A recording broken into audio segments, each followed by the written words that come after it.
Welcome to the January 10th meeting of the Stow Select Board. It's our first meeting of 2023. In the room with me tonight, I'm Megan Bertrick-Michael, the chair. We have Hector Costanzas, Courtney Fresha, Ellen Sturgis is virtual, and Ingeborg Hegeman-Clark is not here this evening. We've got a very full meeting. So the first thing that is on the meeting is public comment. For the public comment, I just have a couple of reminders. We like to limit the public comment to 2 minutes per person. I ask that all comments be polite and productive, that they not be anything that is on the agenda for the evening. And also just a quick reminder that the board is not does not respond to public comment, so we certainly will take public comment under advisement, but we will not be responding to any comments this evening. And with that, if anyone has any comments, public comments, we have one. And the other thing is I will ask you to say your name and your address just for the records. So Bob Collings, 137 Barton Road. Question I have is that you've had communication from Dan James requesting a review of the status of the dam project, and there's been several requests. I guess my first question is there been something scheduled to do that? So you heard me say that the board, that we're not gonna respond to public comment, so it's not a question, like if you have a statement, do you? Well, I guess the statement would be based on the information provided to the planning board and to the town administrator. There are very numerous serious issues, including it hasn't been shared with the 100 or so residents of Barton Road, and it's strongly felt that it's appropriate for the select board to have a hearing on this. Okay, we'll take that under advisement, thank you. Anyone else? Are there any other hands? No one has raised No, that's it? All right, then with that, thank you, Bob, we'll take that under advisement. Any board member comments? Courtney? Not tonight. Not tonight. Ellen, do you have anything? Oh, yeah. Yep. Yeah, it's been sort of a while, but I just wanted to shout out for all of us who appreciate it. Hudson Lake Power's not only dealing with the problem, but just making sure everybody knew. It just seemed like I didn't hear, I'm usually used to hearing social media complaints about things, and nobody complained about not knowing there was gonna be a power outage, so Yes. just another shout out to them. And then also, I think it's gonna be in our packet next week, but just so you know, the regional agreement is finally moving forward from the Neshoba School District, and will be, they're asking it to be on the town meeting warrant this spring. So just, it's been a while since I gave any update, so there's the update. We can have a discussion about it before then as a board if you want. Fantastic. Thanks, Ellen. All right, we've got a recognition certificate for Eagle Scout Andrew Sears. Is anyone on the call from Andrew? Anybody? Is JP on? I wouldn't expect. No? Okay. We're going to be presenting a certificate for Eagle Scout Andrew Sears. I'm just gonna read the note real quick. Actually, I'm just gonna read the certificate. Congratulations, Andrew, on achieving your goal. We're proud to have you as a member of our community and appreciate the service project you completed in 2022, refurbishing the gazebo at Hale Middle School. You worked with the school principal, local hardware stores, and fellow scouts to obtain materials, and then power wash, clean, and sand the structure before staining it and restoring the dedication plaque.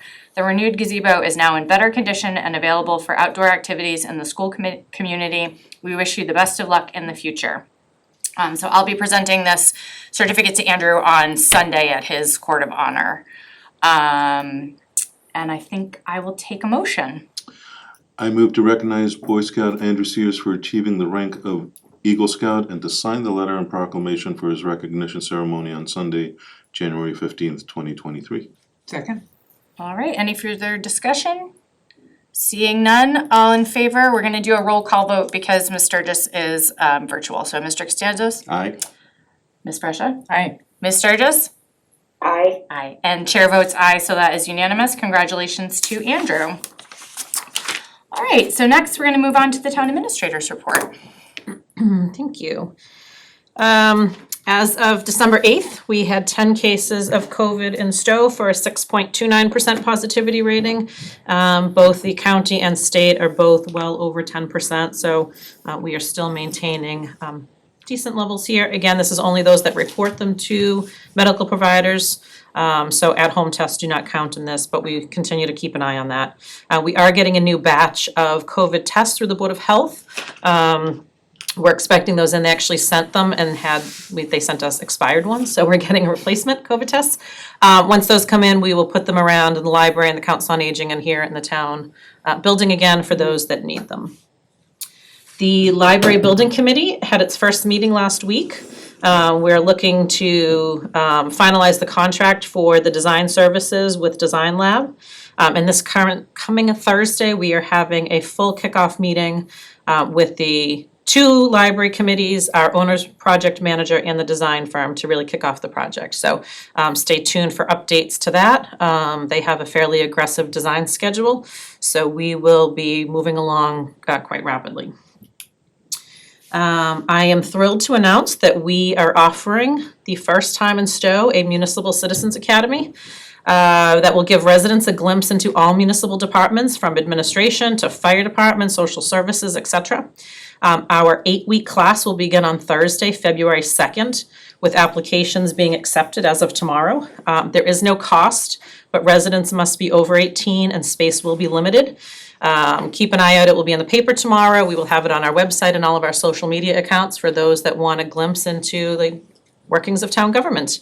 And I would like to acknowledge all the work that Dolores put into pulling the Citizens Academy together. So we look forward to running it, if it's a successful first session, several times a year, and as long as folks are interested in participating in it.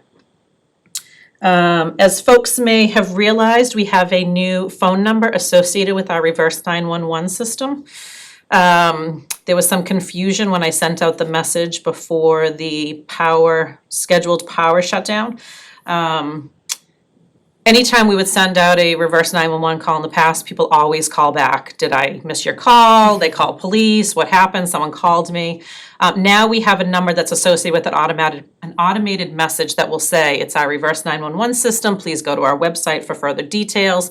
Just trying to limit the people calling back and, quite frankly, taking up dispatcher's time when there may be other issues or a more valid reason that a reverse 911 call went out. We do have it on our website, on the Rave 911 page of our website. It will list the number. So if folks want to put that in their phone and mark that as the town of Stow's number, that would be great. According to the charter, I need to give my financial state of the town presentation on Tuesday, February 28th. However, the Finance Committee Chair has asked that I attend that meeting that night, as that night the superintendent will be presenting the school budget to the 3 towns. So I would like to ask you all if you would allow me to wait until the following meeting to give my financial state of the town, because quite frankly, I won't have enough budget numbers ready to do at the first February meeting. So that would make it March 11th.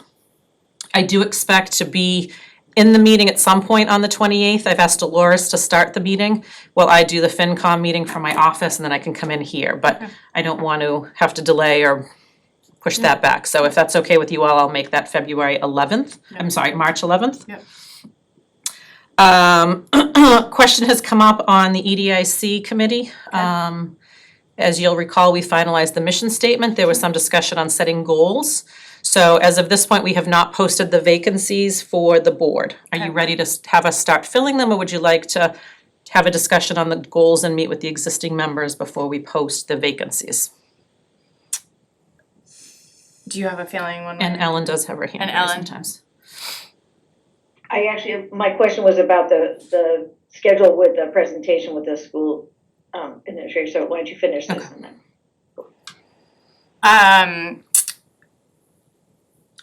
Do you have feelings on this? I don't know much about the EDIC, but I think I would benefit from being able to talk with the existing members and what they think about the goals that they have and things like that. Yeah, I think now that we have a mission my feeling is now that we have a mission statement, I think we would now be benefiting sitting down and saying, like, what are attainable goals too? So you'd like to schedule a meeting with them And then we can And post then the we can remaining post the vacancies. remaining vacancies, yep. Do you, is Yeah, that I okay with you? agree. Yeah, I Ellen? felt like our last meeting was Yeah, productive. okay, good. Right, so I will coordinate that. Great. And then lastly, as a response to Mr. Collins' question, we are looking to schedule a meeting on the Lake Boone Dam project. It would be a special select board meeting on Tuesday, January 31st. The date was just finalized right before the start of this meeting tonight. So we will be putting information out. I would clarify, it's not a public hearing, it will be a public select board meeting. So just to add that caveat, but information will be forthcoming on that. And then if I can go back to Ellen's. Absolutely. Yeah, my question is just, given that that's the night the superintendent is presenting that budget and it's important, do we want to change our schedule so that we can attend, or maybe just cut off some amount of our meeting, to, sort of like we do, like with the planning board or something, you know, have an hour in that meeting, or is that too complicated? Oh, so I had actually talked to the chair, and I'm not sure whether or not she's decided on this or not, but one other option was for them to start at 6 o'clock. So that we could attend if we want to, and then go into our meeting. So we can certainly follow back up, Denise or myself can follow back up with her, because I felt like that was another option to sort of not have us have to lose a meeting, cause I feel like we are now getting to the point where we're gonna have a lot on our agendas and stuff, so, but yeah, let's, I do think it's important for all of us to see his presentation or in some form. So yeah, Okay, so we can Okay. work that out. we can work out the details of that. We'll talk to Erica before our next meeting, so we have that information. Yep. As it pertains to the February 28th meeting. Yep. Okay, and that was all I had tonight. Okay. Great, so next up, is Brian on, No. Okay. I told him he did not need to be here for since he this. was here the last time? Okay, so do you wanna just read your memo or recommendation, or tell us what's happening with him, Yes. even though we talked about it the last meeting? Yes, certainly. So at our last meeting, we discussed Brian Hatch as the acting highway superintendent. Steve Nadeau took extended vacation leave leading up to his retirement. His retirement date is Friday, January 20th. So I would ask this board to appoint Brian as the interim highway superintendent effective January 21. This will give us time, again, to sort of reevaluate the department, the position, with the expectation that on or around July 1st, we'll be ready for a permanent replacement. Okay, And I will just say, in the month that he was acting, Brian's been doing a fantastic job. Yeah. So I would expect it would continue that way for the foreseeable future. fantastic. All right, with that, I'll take a motion. I move to appoint Brian Hatch as interim highway superintendent effective January 21st, 2023, and until a permanent highway superintendent has been hired. Second? Any further discussion? Is it not needed until the 21st? I mean, if. Cause is he's he on already, Vacation now? Oh, cause he's. cause gonna we continue- already, cause at our last meeting, we had already Right. made He's him already- until So that time, goes this covers through it. the- Okay. Yeah. Gotcha. Yep. Yep, all right.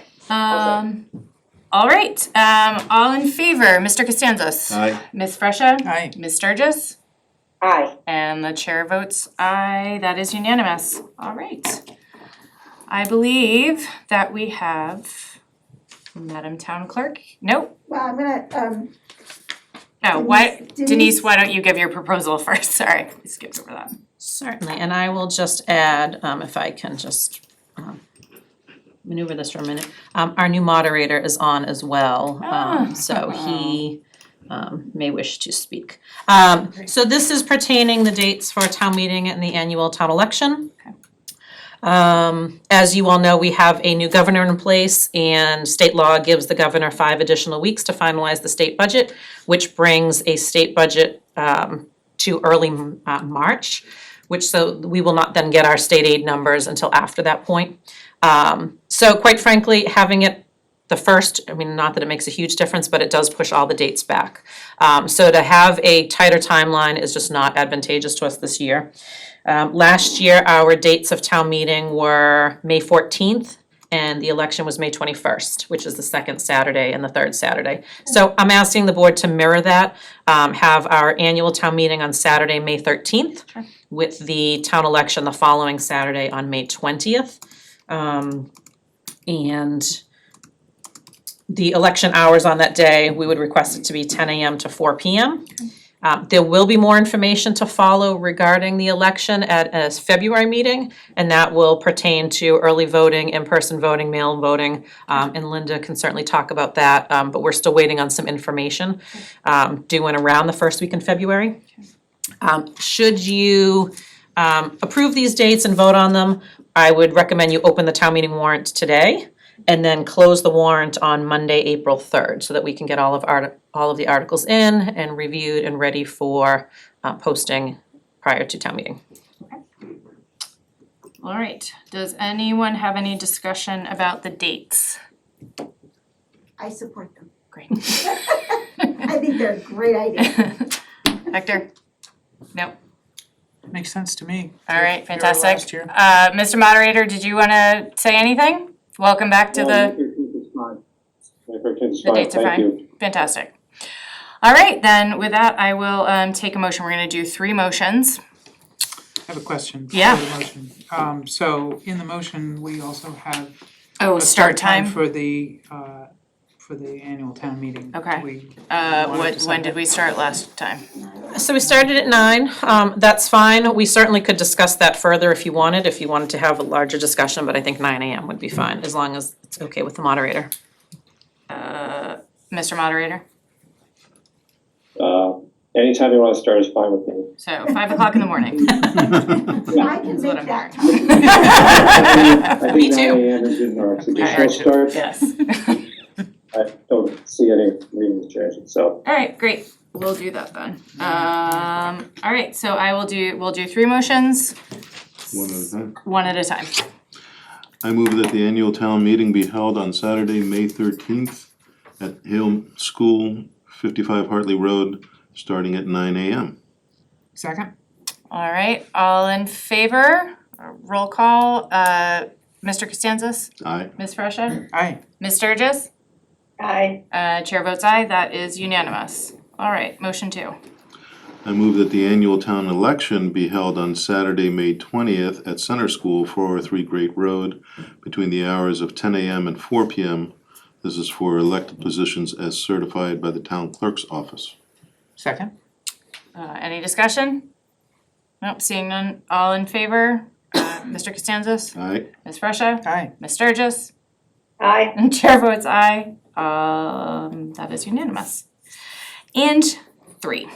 I move that the board open the 2023 annual town meeting warrant on Tuesday, January 10th, 2023, and close the warrant on Monday, April 3rd, 2023. Second?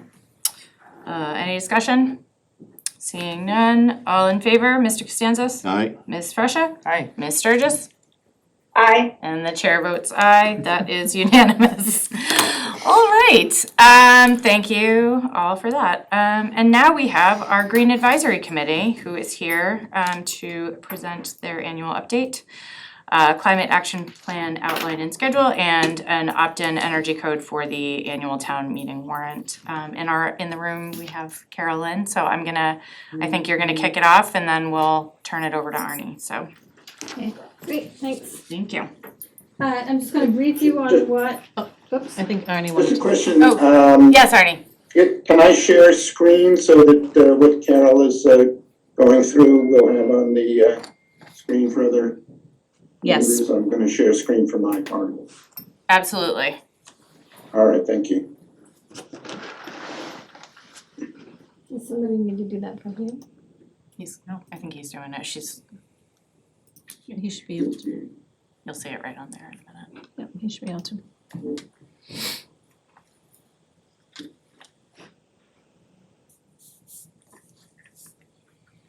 All right.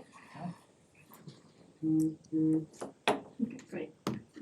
So I'm going to brief you on what the GAC has done in 2022. It was a pretty busy year for us, especially the latter 3/4 of the year. And I'm gonna do what I did last year, run quickly through the items, hold questions. If you have any questions, then ask them when we're done. Just to let you know, we had a swap over of 2 members, and our new members are Andy Demore of Zoning Board of Appeals and Dave Corn as resident of Large. And we're still missing a a member. We're waiting on the EDIC to have a member. We meet on the first and third Thursday at 7 p.m. and we've established a monthly meeting with Denise, which I think has been very fruitful and a good discussion of ideas. Key activities to date, the primary focus of the committee has been working on creating the climate action plan for the town. And I'm not gonna go into any detail on that. Arnie's going to cover that in his presentation. We're also sponsoring a warrant article for spring 2023 town meeting to adopt the specialized building energy code to align Stow with the state goals for greenhouse gases. Arnie's gonna cover that as well. So then the next item, the Green Advisory Committee is also, we proposed to you a policy for fossil fuel-free new municipal buildings on 7/26/22. Arnie presented this to the Finance Committee and they're supportive of the proposed policy. And material has been provided to Capital Planning for their next meeting. We've been working on outreach. Outreach has begun to introduce the Green Advisory Committee to town residents and to get their input and begin engagement. So the first thing we did is we had introductory flyers for the Green Advisory Committee at Springfest and also on the Randall Library table during the Climate Week in September. We've had 2 virtual meetings with town boards, committees, and departments to introduce the Green Advisory Committee. I already presented those. Thank you for your help on setting all that up. And 1 virtual meeting with residents through the Randall Library climate presentations that are hosted by Sustainable Stow. So they gave us, we do it monthly, and they gave us, Sustainable Stow does it monthly, and they gave us one of their meetings to do that. Then we've just concluded an assessment of the awareness about climate as a survey for residents in the town. Sharon couldn't be here this week, but we would like her to present the overall results, but I'm just going to hit some of the highlights for you. We just recently closed down that survey. So 304 Stow residents responded. The addresses reflected a broad spectrum of Stow. The general attitude was concerned or extremely concerned about climate change. There were, of course, the deniers, but the general attitude was concerned or extremely. The survey was regarding reducing emissions to meet Mass 2030 goals and taking actions to help the environment through education and engagement. While most have made some energy efficiencies, the major barrier was cost, which I think is no surprise to anybody. We've already discussed this before. And so again, as I said, there's also a summary of this that Sharon put together in your packet. And so she'll be covering that at a later date. We'll set up time for you guys. But it was very informative and it was really in the packet. She has clipped some of the statements from people and so it's a very interesting read. Yeah, for sure. Sure is. Okay. Oh, so you guys have already looked through it? Yeah. But it's helpful. It's a helpful survey. Yes.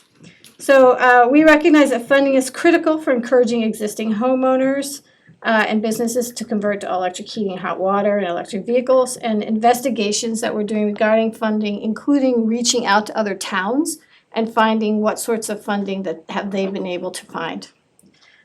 We've also received a $5,000 Green Community Grant to support a hybrid police cruiser.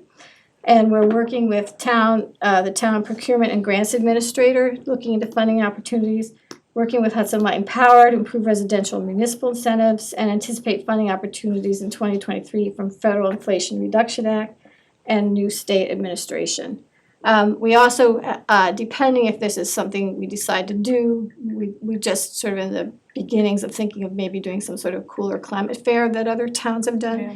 And the cooler communities reached out to me and said they could potentially get us $5,000 for that. And the director of MAPC, I asked if that they would help fund that, and they also said they're very interested in that because education is their thing, and if we decide to do this, they want us to come back to them and talk to them about funding as well. So those are different avenues we're looking at for funding various things. GSC members have also established an ongoing relationship with Hudson Light and Power.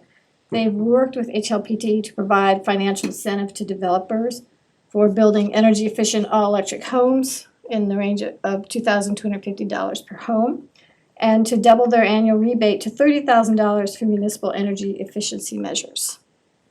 We're supporting the Plantation Apartments requests to HLPD for incentives for multi-unit EV charging stations, and right now that looks pretty positive. And we're continuing to have discussions on future directions such as utility scale storage and increased demand for electricity. And then we have continued discussions regarding all electric housing with other Stow Town committees and developers of Athens Lane and Stow Acre Development. As you know, we had a funding article that was passed in 2022 for $15,000. And we've spent roughly $1,600 of that. The Mass Energize website, which we're calling Energize Stow, they originally told us it was going to be $2,000. It ended up only be $1,000. They decreased their rates between the time we originally got the bid from them and then actually bought it. And we spent $1,600 total. The rest is basically on SurveyMonkey for the survey and an ad in the Stow Independent for the survey to get people to take it. Finally, we've begun development on the Stow Energy website. I don't know if you all remember what this is about. It's a website that's really based on educating residents and tracking climate actions and actions to reduce emissions or actions to make our environment a better environment, a natural environment. We purchased the software and we have 4 administrators, 2 from Green Advisory Committee, 2 from Sustainable Stow. It's a joint project, but the Green Advisory Committee is funding the project. Stow is not an official non-profit, so they can't take money to fund this kind of thing, but we're working together on it. So 2 administrators from the Green Advisory Committee, 2 for Sustainable Stow. We've had classes and we've begun development of the website, figuring out what are the actions that we want residents to track, the whole thing of how do we explain who we are, getting people to develop it, and also looking into have residents develop teams that kind of Acton has teams that actually are competing against each other on, we've done more heat pumps than you have, so hopefully it's really been encouraging to get their town, and right now there's over 21 communities in Massachusetts that have a Mass Energize product, and it's been very successful in engaging residents. So we're hoping that we're targeting a beta in mid-spring, and we'd love to have any of you, if you're interested in testing it out back, we'll let you know. And potentially launch it at Springfest. So that's our current goal for this. So that's our rundown of our activities to date. Do you have any questions? No. Don't.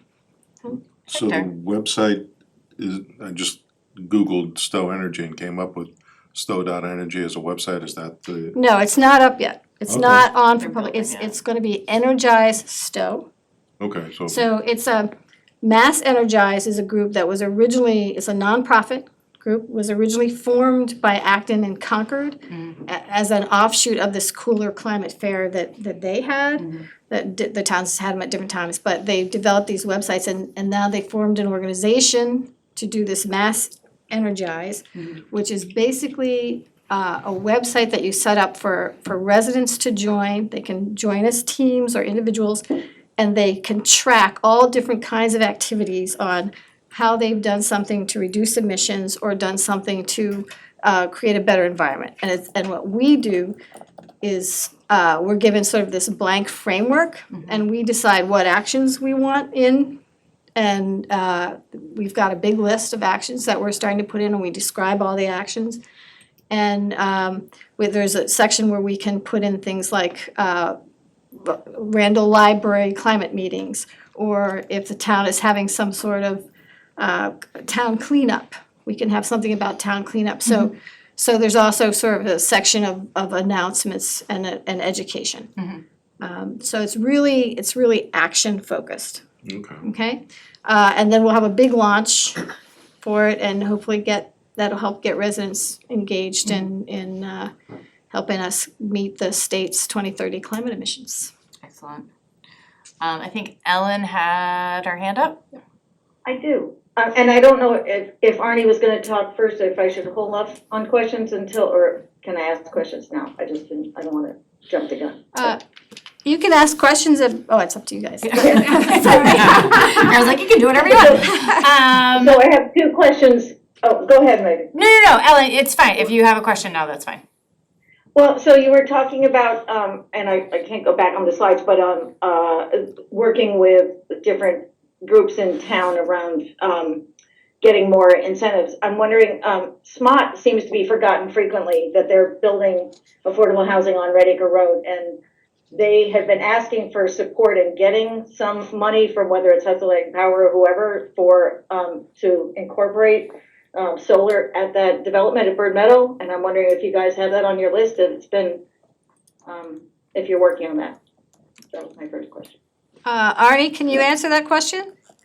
I can speak to that a bit. I did attend a meeting with SMOT on the affordable housing development. I know that the target is to make those new affordable homes energy efficient and all electric. But I haven't yet worked with them on incentives for solar. So Okay. that's what I can tell you there.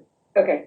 And then my other question was, I love the idea of more EV charging stations since we have zero. Is that also being considered for the town building parking lot? And, well, I guess particularly the town building is what I was thinking. I was gonna say the library, but they don't have a parking lot, so never mind. But the town building, it seems like, I'd love to see them in Lower Village, but that's really up to the developer, the owner of Lower Village, so. But I'm wondering, is that being considered as well? So EV charging has, become an issue that we're focusing on. For individual homeowners, they do the charging at home. As Carol mentioned, we're working with Plantation Apartments. I've also been approached by Meeting House to see if we can get charging for those multi-unit homes, and there does seem to be some potential incentives there. What we're looking forward to this current year is both, as Carol mentioned, additional incentives particularly for the EV charging infrastructure from the IRA, and those rules should be forthcoming early this year. As well as the new state administration. Where the location of those charging stations would be is, not clear yet. We do want to look at public charging stations as well as charging stations for municipal employees. The last time we did take a look at putting a charging station either at the town building or at the Pompo, there was a requirement that there be an EV to charge. So I don't know that we have to take another look at that. So that's all I can tell you at the moment about the EV charging at the town building or other public charging stations. That also came up in the survey. Yep. So people were asking about, can we have charging stations in town? Public charging stations.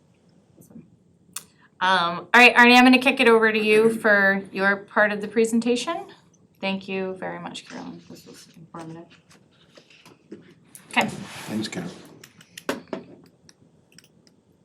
All right, so we're gonna switch over now to the climate action plan. Just to give you a sense of the scope and organization of the plan that we've been working on. We looked at climate action plans from the state and from many other towns to determine what the scope of the plan would be and how we should organize it. So one of the first things that we have want to bring to your attention is when we first formed the Green Advisory Committee, the charter was to develop a climate action plan that would align the town of Stow with the state's emission reduction targets. And I think as we explained at that time, the state passed a law which has a final emissions target of net zero in 2050 and interim targets along the way. What we've decided to do with the Climate Action Plan is to focus activity on aligning ourselves with the state's 2030 target. We feel that trying to plan beyond 2030 is really going into areas of too much uncertainty at this point, and we would address longer term methods to align the town with future goals beyond 2030 at a later date. As you can, is shown there, we're structuring the overall plan with introductory material that's intended for all audiences, and then followed by more detailed actions. And we're organizing the plan along what we call sectors, that each of the sectors account for some of the primary sources of greenhouse gas emissions in town. And we're also including a section on natural solutions and resilience. Our target is to have a draft plan by the end of March, and to publish our plan in July of this year. The next section on schedule sort of reiterates what I talked about in a little bit more detail. We'll be incorporating, obviously, the results that we got back from the resident survey, as well as input from the town boards, committees, and departments. Once we have published the draft plan, we'll be soliciting comments through May. And the published plan would be brought before the select board for their approval in July. And once the plan is approved, the discussions we've been having with the town administrator are that the Green Advisory Committee would continue as a committee to oversee the plan implementation with periodic progress reports, periodic updates of the plan. This will be a living plan, and will support the implementation of the plan and help identify funding sources. So this next slide is a sort of an outline of the plan. I mentioned earlier we have some introductory material. You can see in the sub-bullets what that introductory material includes. We did include as an example in your packet one of those sections of introductory material, the one on greenhouse gas emission targets and what the primary strategy will be. And that will be followed by what we call plan elements or outlines for each of the sectors that I mentioned earlier. Those include buildings, transportation, energy, natural solutions, and resilience. And for each of those, there'll be a short 2 to 4 page section, which includes a description of what the sector is, what our goal is, climate considerations, what the town has already done in that sector. We'll identify what we call priority actions that I'll return to in a minute, and what we have as indicators of success. How will we know whether we're making progress against the plan or not? So for each of those priority actions that I mentioned in the outline, there's going to be what we call a blueprint, which will be a more detailed discussion of each of the tasks that would be associated with meeting that priority action. So for example, in the building section, a priority action would be to retrofit a number of existing homes in Stow to use heat pumps, and then the blueprint would indicate the tasks associated with accomplishing that priority action. The priority actions would include the bullets that you can see under the action implementation bullet. It would also, besides the individual tasks, it would include the challenges, the financial resources that and their potential source for implementing those tasks.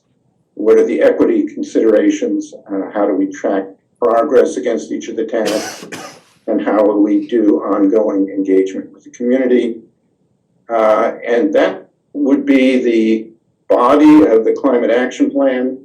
We're planning that we will have separate documents as appendices to the climate action plan, which will include items such as the results of our survey in more detail, and how we derive some of the metrics for our indicators of success.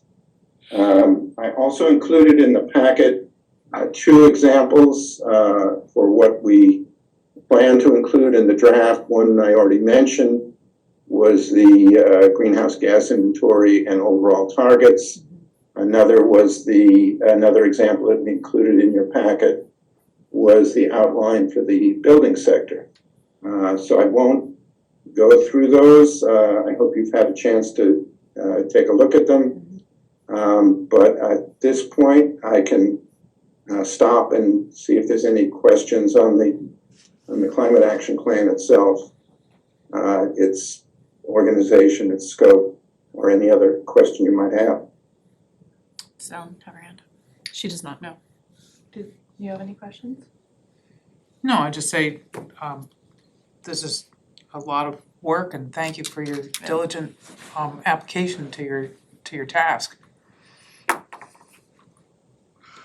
I had a question about solar energy. I didn't see too much mentioning of increased solar energy and encouraging residents to put solar panels on their homes, and is that somewhere deep in the plan and I'm just missing it, or no longer relevant? That will be deeper in the plan.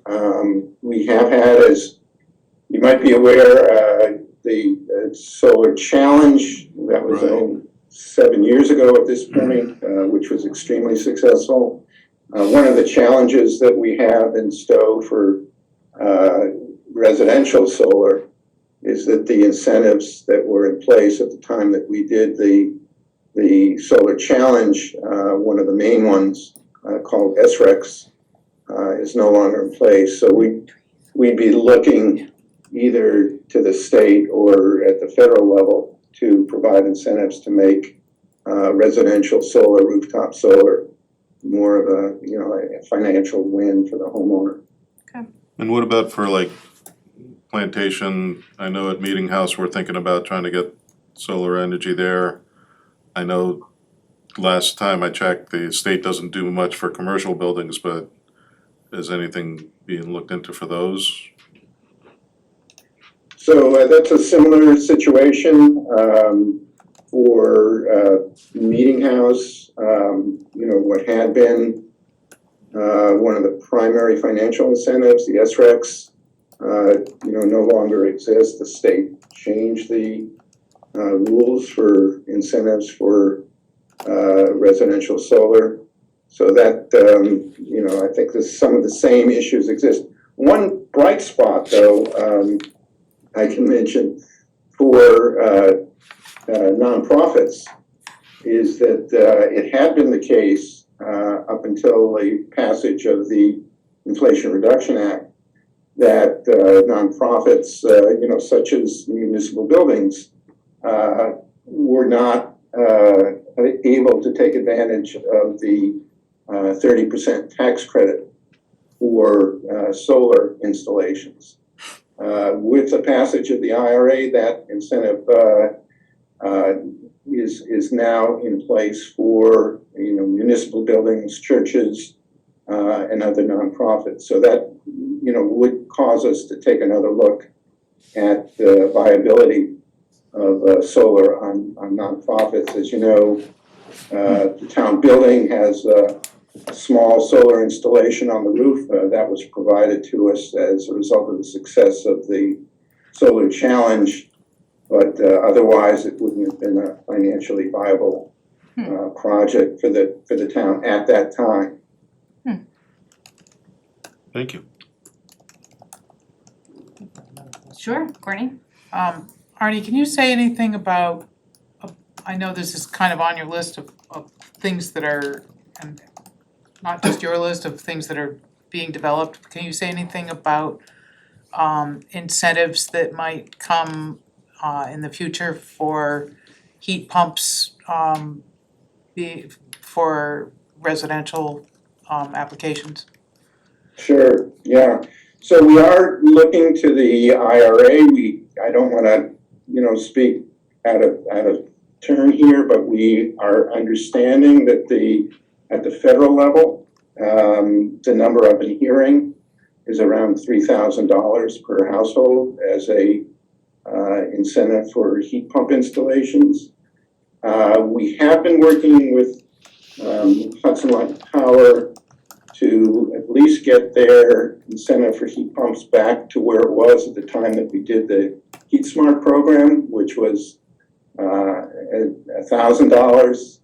And the other, hope that I have, and there's a lot of discussion about this at the state level, is that that as a municipal light plant, we benefit quite a bit from very low electric rates.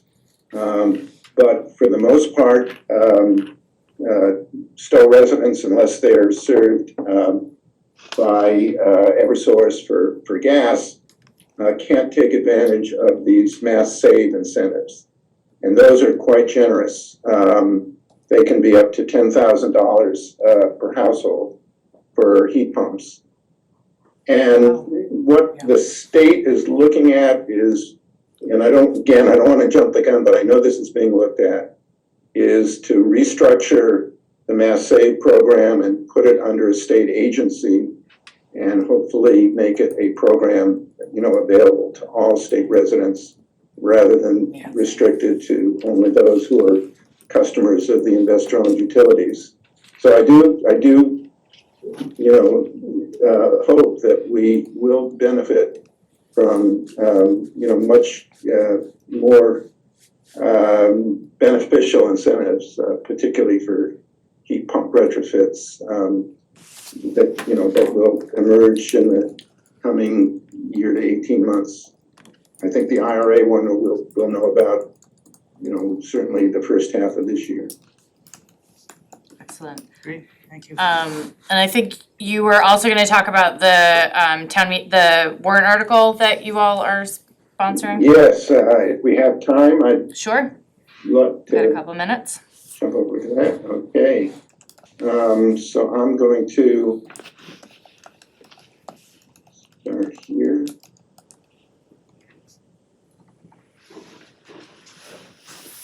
So this is a presentation about a new building energy code that the state adopted it also came out of the same legislation that adopted the emissions targets that we talked about at the time the Green Advisory Committee was formed.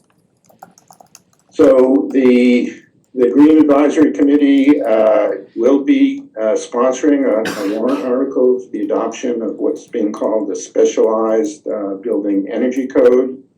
And we're asking for your support for that warrant article at Springtown meeting.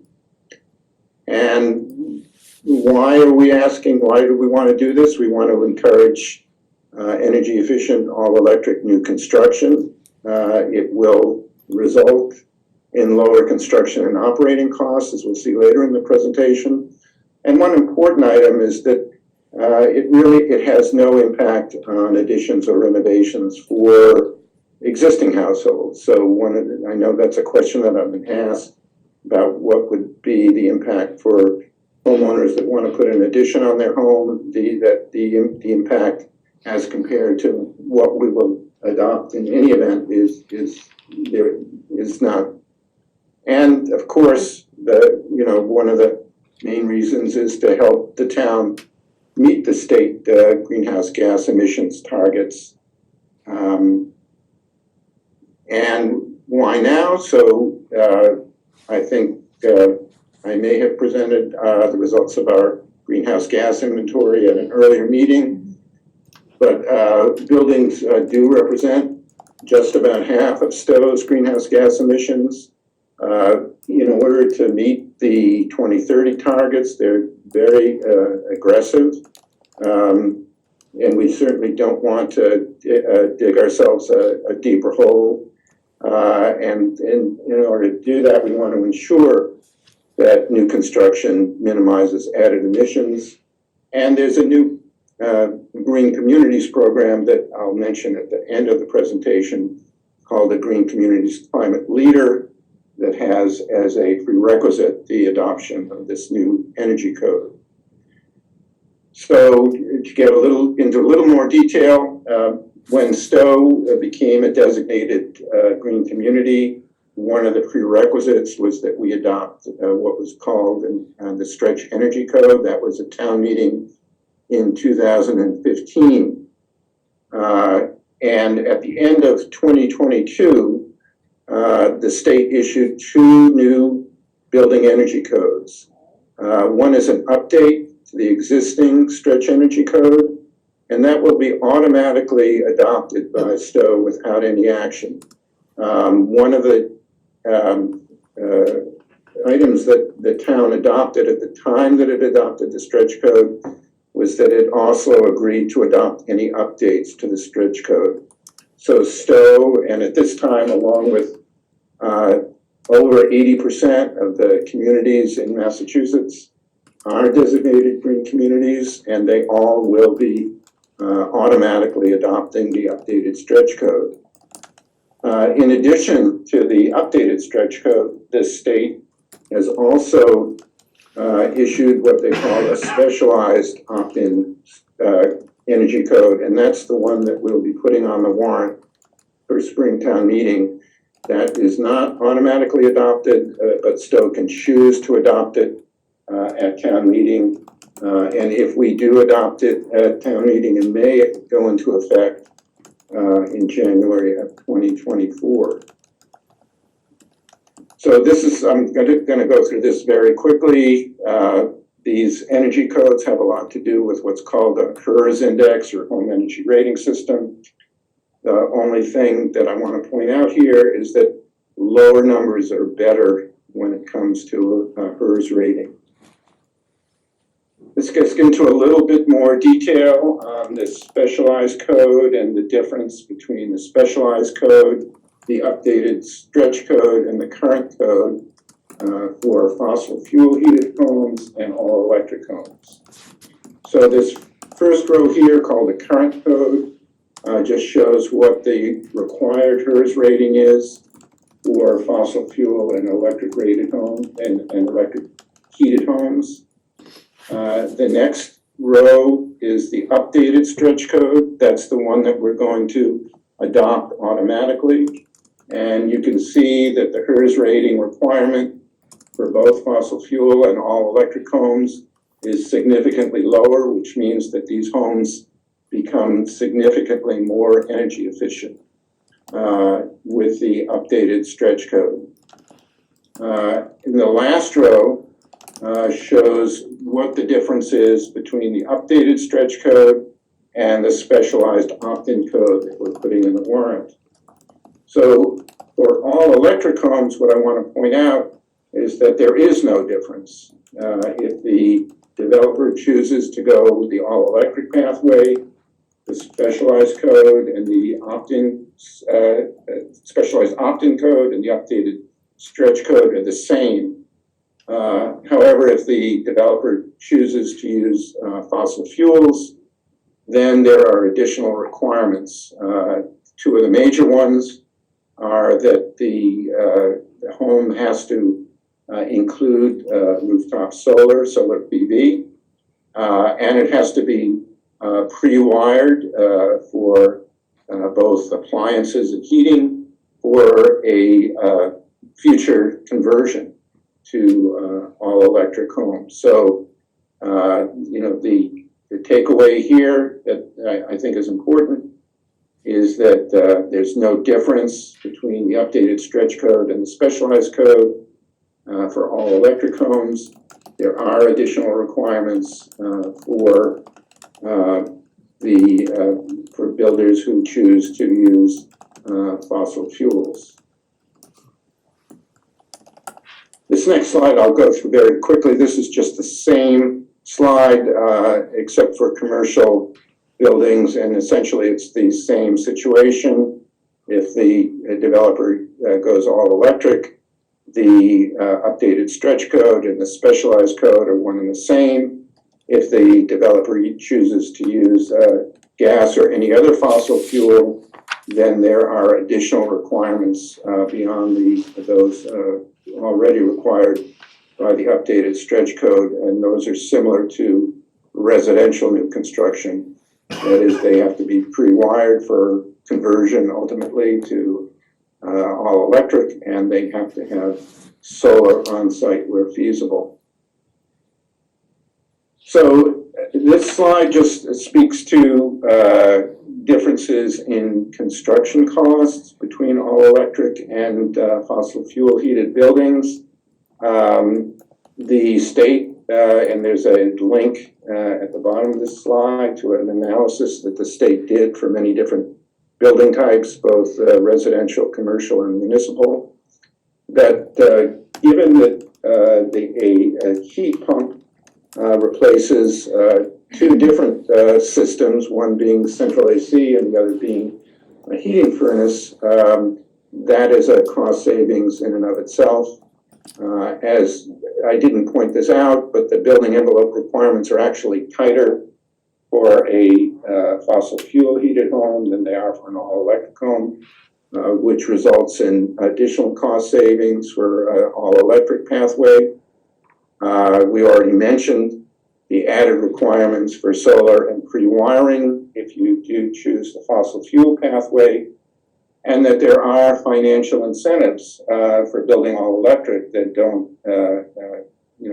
are not available for fossil fuel homes. For municipal buildings, they would come from green communities. We've already received grants from green communities used almost exclusively for retrofits to heat pumps on the order of just about $400,000. As I mentioned earlier, Hudson Light and Power has adopted a rebate for residential construction, all electric residential construction.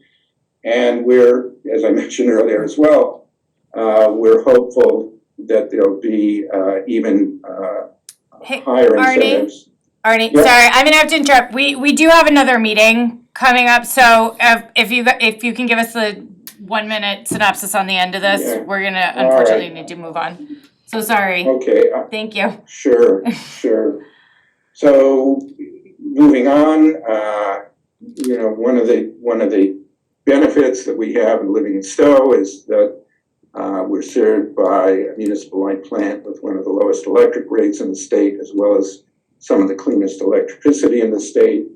So not only will the construction costs be comparable or lower, but the operating costs for all electric homes will be considerably lower than homes that are heated with fuel oil, gas, or propane. This is a little chart comparing both heating cost and emissions using heat pumps as compared to fossil fuels. The green bar is for the heat pumps, and you can see as compared to fossil fuels, both from a cost and emissions perspective, it wins by a mile. And I will skip over this one in the interest of time, but there is a new program that's going to be introduced by the Green Communities Division in 2023 that would would provide additional incentives and rebates to the town, but would have as a prerequisite that we adopt this new specialized opt-in energy code. And that's the end of my presentation, so. Thank you. No, we appreciate all of it. This is a lot to digest. But I will speak for myself and say I am thrilled at the work that you all have done, and appreciative of it, because I know when we first started this, this committee, you know, there was a lot to work on. So I do appreciate all of your time and hard work on it. Thank you so much. Thank you.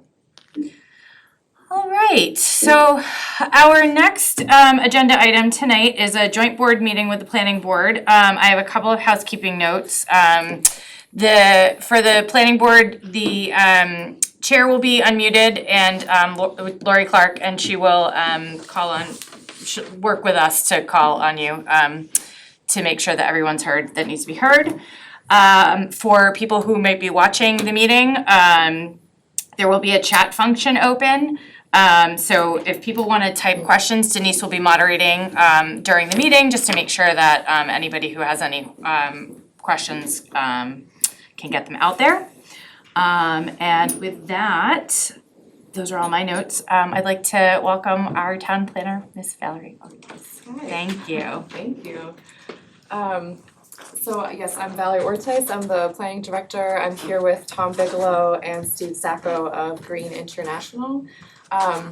We do have, or they provided a presentation for the Hudson Road intersection. I believe I just sent this over to you. I don't know if you have access, Denise. I do.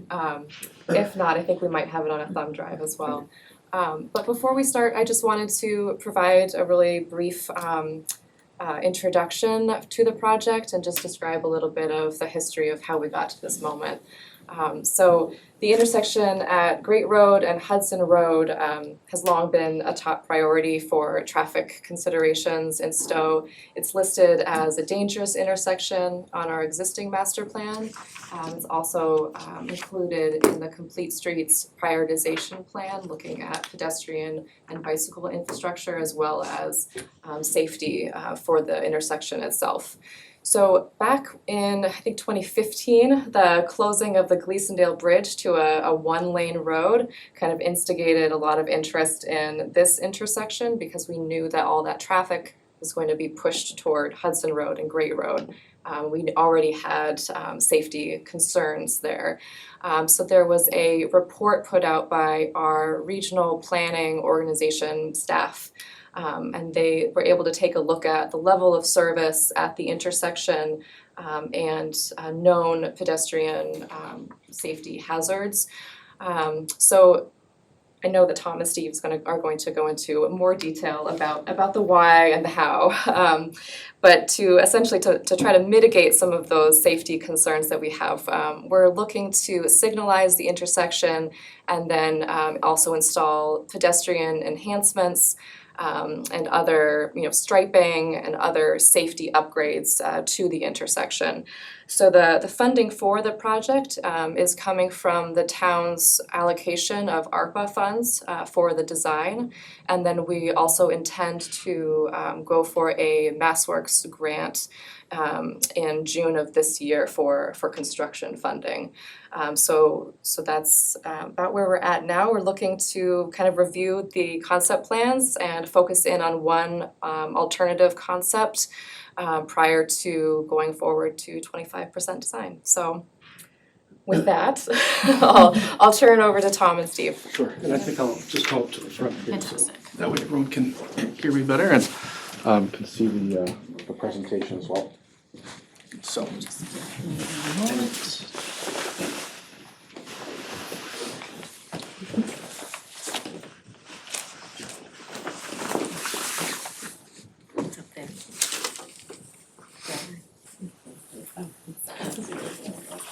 Steve's gonna join me up here, and again, I'm Tom Bigelow from Green International, project manager, and then Steve Sacco has been doing a lot of the design work.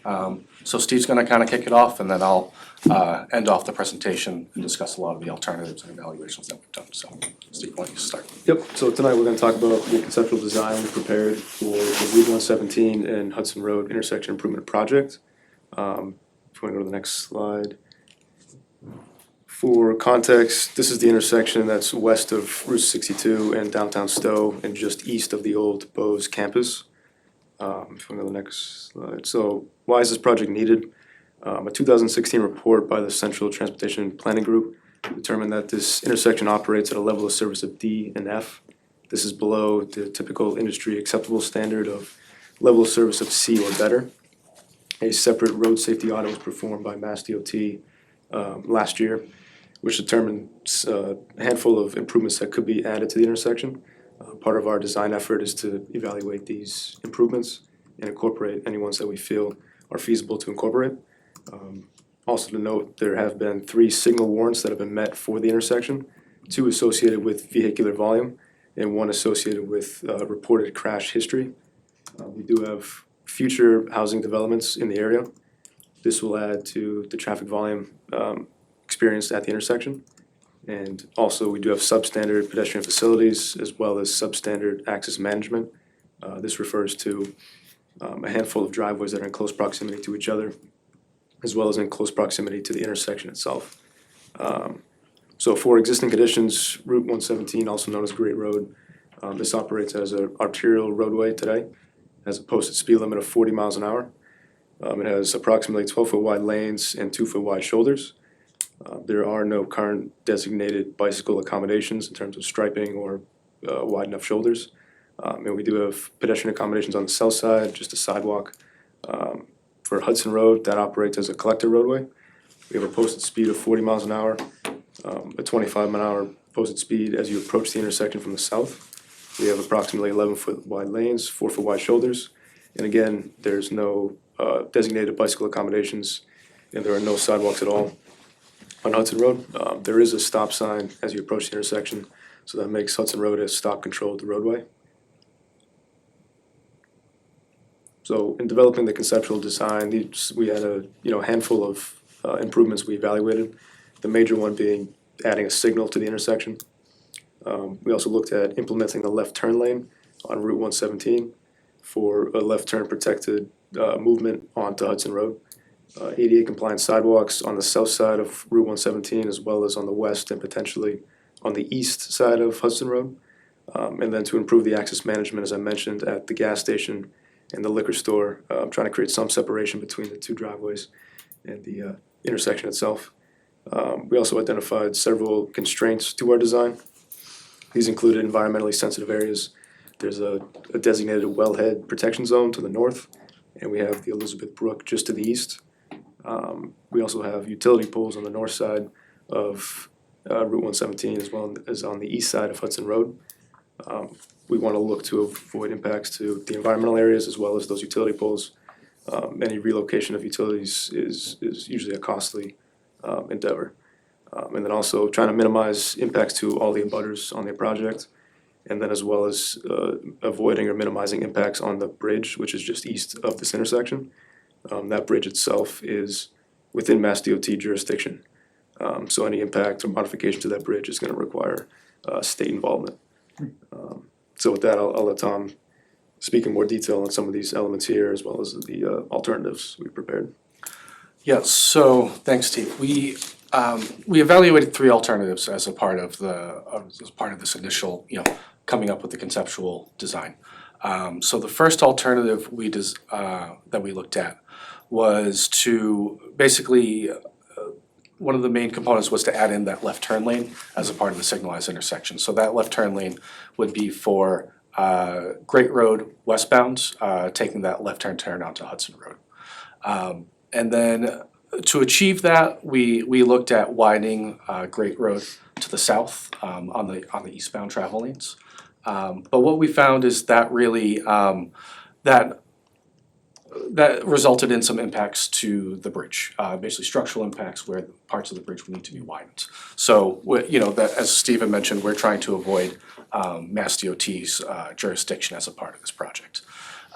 There's also some of the turn lane modifications. You can see some of the striping, pavement markings would extend across the bridge as well. And then the other main thing that came up as part of this alternative was in order to get that turn lane in, which is 25 feet, enough for 1 vehicle, We would need to really realign Hudson Road and shift that a little bit away from Elizabeth Brook in the gas station in order to get that turn lane in with a stop bar in the proper location and allow for proper turning movements in and out of the intersection. So in order to realign Hudson Road, that would require full depth reconstruction, which would, for at least a portion of Hudson Road, which would come with some higher construction costs. And actually, if you could go to the next slide, please. So we evaluated really pros and cons of this alternative, and certainly a pro is that it provides that left turn lane that helps, gives at least a slight improvement in capacity and operations compared to some of the other options that we have. But we did kind of see a long list of cons, such as really it's only a slight improvement. It's only one vehicle that we're able to get in that storage capacity. There is the striping and structural impacts to the bridge, as we discussed. All of the alternatives have evaluated sidewalk along the south side of Great Road and both sides of Hudson Road, about 400 feet south of the intersection. This alternative, because we're widening to the south of Hudson Road, did have significant right-of-way impacts outside of the existing right-of-way. So rights would need to be acquired if we put in that sidewalk. There are also a number of mature trees on that, I guess that would be the southwest corner where the office building is, that would be impacted by this alternative. It does increase impervious area, so that's additional pavement that we would need to treat for stormwater. We are within the 200-foot riverfront buffer for Elizabeth Brook and as well near the wellhead protection zone. So we're trying to minimize how much we need to treat and how much impervious we increase. And all that told with the potential stormwater treatment, box widening, full depth reconstruction of Hudson Road, this was gonna come out as a higher cost alternative for the town, ultimately. So then we looked at alternative 2. And alternative 2 still looked at putting in a left turn lane on Great Road for that westbound left turn movement. But what we looked at is trying to avoid the impacts to the bridge. We weren't totally able to avoid it completely while meeting standards for how quickly you can develop those left turn lanes, and there's national and state standards that we need to meet for that. But we were able to eliminate at least widening on the bridge. But we did have to widen to the north side on the eastbound lane. So that got us into utility pole impacts, so utility pole relocations. And a lot of the elements from alternative 1 ended up being the same. So again, it's only a 25-foot turn lane, and we still found the need to have to realign Hudson Road slightly with that higher cost for the full depth reconstruction. So if you could go to the next slide, we developed another list of kind of pros and cons. Minimizing the impacts within Mass DOT jurisdiction, but totally not avoiding it, so they're still gonna have some purview and have to be a party of the final design. Again, the left turn lane is only 1 car long. Utility pole impacts, while we're able to avoid major widening on the bridge, some of the widening on the north side, on that eastbound side, the westbound side of the roadway, does impact guardrail and ultimately the guardrail connection to the bridge. So there may still be some work that may kind of creep into some structural elements with Mass DOT if we got into that. We're not really able to reduce the right-of-way impacts by any significant amount, especially on the south side of the intersection. We still have about the same increase in impervious area, so we would still have to deal with that treatment, and we still have those box widening and full depth reconstruction costs. So on alternative 3, basically what we looked at is, well, what if we don't put in a left turn lane? And what we found is that we were really able to achieve a lot of those goals. We were able to keep the project outside of Mass DOT jurisdiction. We're able to keep Hudson Road on its own existing alignment. So a lot of this is basically would be a resurfacing of both Great Road and Hudson Road. There'd be some widening at the corners of the intersection just to kind of clean up the width of the shoulders. We're shooting for 11-foot travel lanes and 4-foot shoulders on all these alternatives. There is a left and a right turn lane on Hudson Road. Right now, it's not striped that way. I think it kind of acts like that as a de facto left and right turn lane. But there is enough room to formalize that. And if you could go to the next slide, please. These are kind of the pros and cons. You can see we found a lot more pros with this.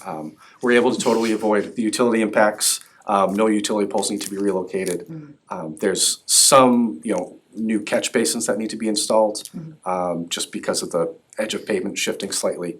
But no real major underground utility work other than those few catch basins and some of the conduit that's needed for the signal itself. We're able to avoid impacts to the bridge, the guardrail, and the bridge rail transitions. Some of the sidewalk along the south side of Great Road and also down Hudson Road will require still some right-of-way acquisition, whether through easements or a taking, but they are severely minimized. We found through our right-of-way research, some of the sidewalk at the gas station is actually on the gas station property and not within the right-of-way, so you're kind of already dealing with an existing condition there. There are some lower construction costs because we just have to resurface both Great Road and Hudson Road for the most part. And we're also minimizing the expanded impervious. It's only about 1,500 square feet, which is kind of a drop in the bucket. And we could probably, with coordination with the permitting agencies, avoid having to mitigate that or treat that small amount of increased impervious. That's obviously up to further coordination with the Concom and other permitting agencies. But of course, one of the cons is no left turn lane, which I know was ultimately a goal of the project. So this was because of how we felt the pros and cons weighed out. This is ultimately what we've recommended to the town, this alternative. So this is a little bit more zoomed in view of the intersection. The mast arm and traffic signal equipment would go on the north side, almost directly opposite Hudson Road. And the controller cabinet would go near where the office building is. But like I said, there's not a whole lot of widening and the road pretty much stays where it is today, with while minimizing impacts to a lot of the abutters. So if you go to the next page. So some other key elements of the proposed design. Because there is no left turn lane proposed, we are able to do what's called a lead left turn phase, which means that westbound traffic would get a green and allow 4 or 5 cars, if they're turning left, to make that left. And eventually there will be an overlap phase where both directions of Great Road have the green light. So if someone needed to take that left, they would have to wait for a gap. There would be a mast arm installed at the intersection, so the signals will hang over the roadway. That is standard these days and helps increase visibility of the traffic signals. And there will be all new pedestrian signal equipment, push buttons at the crosswalk. There would be a signalized crosswalk. The median that's there now would be removed. I've heard feedback from the town so far that seems to be a desire, and we don't really see much need for that island to continue to be there. It's not wide enough to serve as a pedestrian refuge. One thing I want to touch upon is level of service. Steve talked about that a little bit. It's really kind of, you can think of it as a report card for an intersection for engineers. A is the best, and it goes down to F for a fail. But we're able to achieve level of service A for the morning peak, the morning rush hour, the heaviest hour. And then level of service C for the afternoon peak, which is typically when we see the most traffic. I just want to caution, while A sounds great, typically Mass DOT is happy to see a C. Other parts of the country, they may not be so happy with a C. But most of the intersections we all drive through today are a C or lower, and they are very happy with a C. So that's kind of what we strive for, and there comes to be a cost-benefit analysis of trying to get up to a level service A at your AM and PM peak hours. And of course, those times in between, traffic is going to be a lot lower, middle of the afternoon or evening and early morning. So the signal will be synchronized with the Harvest Road intersection as well. And actually, I'm sorry, if you could just go back to that slide for 1 second. we talked about minimizing the impacts. And for our recommended alternative, the estimated cost is about $750,000. That was estimated back in October and November, with recent estimating costs, so. And next slide, Samantha, thank you. There were two other things that we evaluated as a part of our process. One of which was access management on Hudson Road. There are 3 parking lots on the right side of the road if you're heading towards the intersection. 2 service the liquor store, and the third that's closest to the intersection services the gas station. So it also came up in the RSA of trying to manage that access and try to clean that up. So this is actually what we are recommending to do, which is to basically potentially with coordination with the liquor store, of course, is to see if we can close off that middle driveway, which would be their northern driveway, while they'd still have access through that southern driveway. And so basically that would be closed off with a grass strip and then a sidewalk and then more loam and seed at the back of the sidewalk. We'd obviously want to talk to them to see how that impacts their parking and also, deliveries to their building. But that is kind of our recommendation here. On the next slide, we are showing what was recommended as a part of the road safety audit that was performed by Mass DOT, which is combining the gas station driveway with that same northerly liquor store driveway.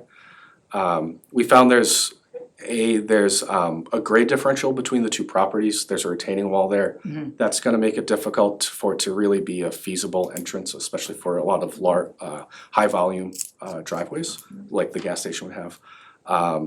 There is a utility pole that is in that space in between the two driveways that would need to be relocated.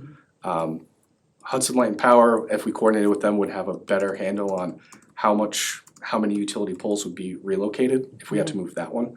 But usually if you move one, you're not moving just one, you're moving 3 or 4. And then there is also ledge in that area, which is gonna be costly to remove, they'll have to jackhammer it out.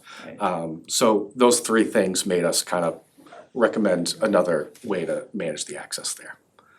And then finally, on the last slide, we looked at extending the sidewalk all the way down to to about 400 feet south of the intersection. There used to be a crosswalk there. I believe it was removed because there was no receiving ramp on the east side of the roadway. But we looked at the feasibility of installing sidewalk within the right of way down to that point and reestablishing that crosswalk. And we do feel it's feasible. There's probably some temporary easements that are needed. You can see on the west side, we are right up against the right of way line, but it is feasible to get that sidewalk within the right of way line up to that point, about 400 feet. And bring that crosswalk back. I know there are some people that go from the housing development probably to the gas station or liquor store or further down Great Road. So that pretty much sums up what we have evaluated as a part of the project. So I guess I would, if Valerie wants to say anything else, or can open it to questions as well. I think that covered it. I don't have anything else to say at this point. Okay. Is this Lori, is this the first time that you all are seeing this presentation as well? Okay, so. Yes, so we definitely have questions. Sure. Why don't you guys kick it off? Okay, Nancy, do you wanna, can we unmute Nancy so she can ask her question first? Sure.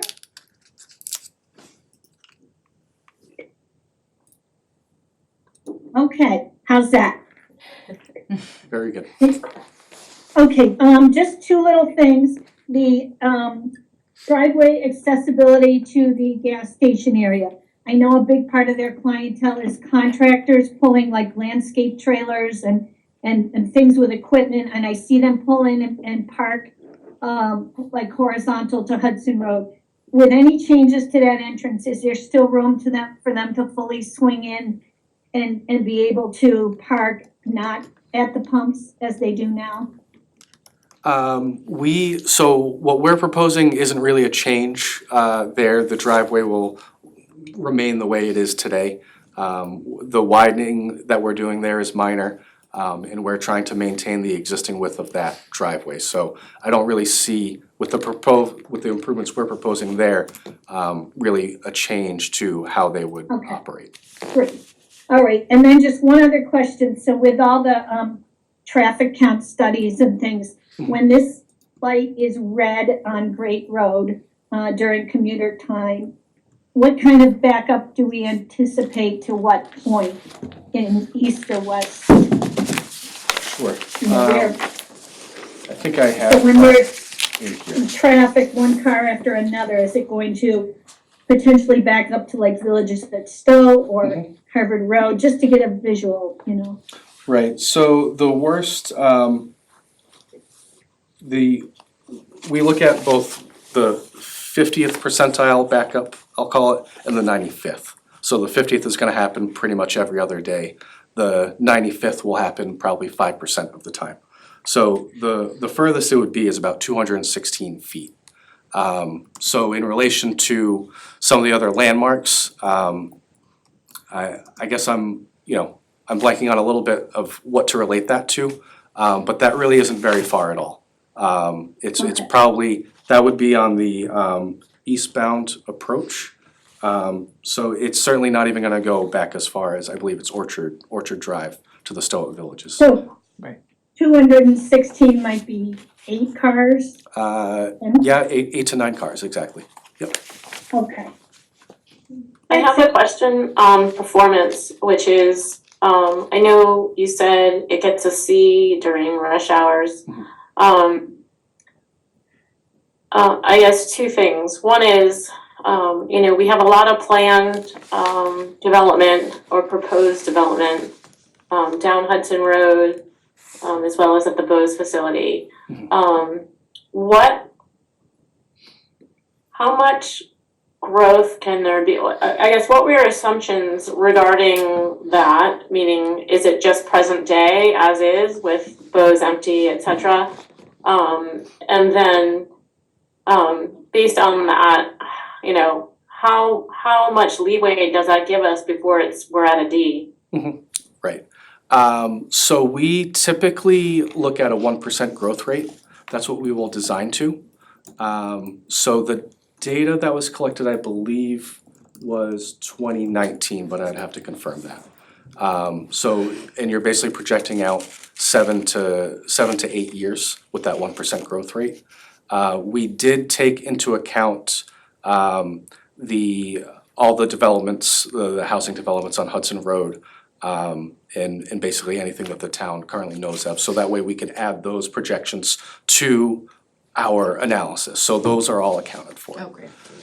So this fee during rush hour accounts for those? Correct, yes. Right, so Yes. that's Okay. that's the Athens. And then just to give us sort of leeway, like what are you saying, how much leeway does it give us before we go below a C? Right, I would probably need to get back to you on that as far as running those numbers to really kind of figure out when you get to that break point.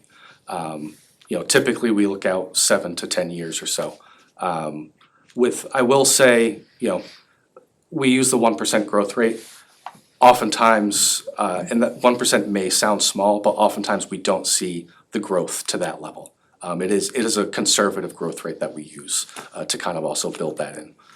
But we can look into that and try to get a better answer of like when you would start to fall down to the Ds and Fs sort of situations. And then just a quick clarification question, I may have missed it. Are we still leaving the gas station opening on 117? Yes. Okay, thank you. I can't see anybody else, but any other planning board member questions? I know Karen, you're out there in the audience. No, I'm good right now. Okay, Denise Or can John? see if there's anybody, but okay, thank you. Does John, do you wanna speak? Okay. Thank you. I can't ask to be unmuted if I'm muted. Yeah, I was just gonna ask, we've seen several places in town, like on White Pond Road, where we understood that intersections were designed according to all of the engineering standards. Yet, when things like school buses and tractor trailer trucks tried to use them, there were problems. Making left-hand turn or right-hand turns or left-hand turns, and going into the lane and stuff. Can you say anything about that? Whether or not this intersection is going to support the school bus and large truck traffic that would probably go through this intersection? I can, and I am familiar with the issues that the town ran into at White Ponds. I was involved in the redesign there, so, not the initial design, I wanna make sure that's okay. Yes, we have run the turning evaluations. Steve, correct me if I'm wrong here, but the school buses, fire trucks, no problem. I'll kind of bring up one major point. Because of what we're proposing is basically keeping the existing pavement width at the intersection. Whatever can make those turns today is gonna be able to make those turns tomorrow. We aren't changing the existing intersection width. We're just kind of cleaning up the shoulders there.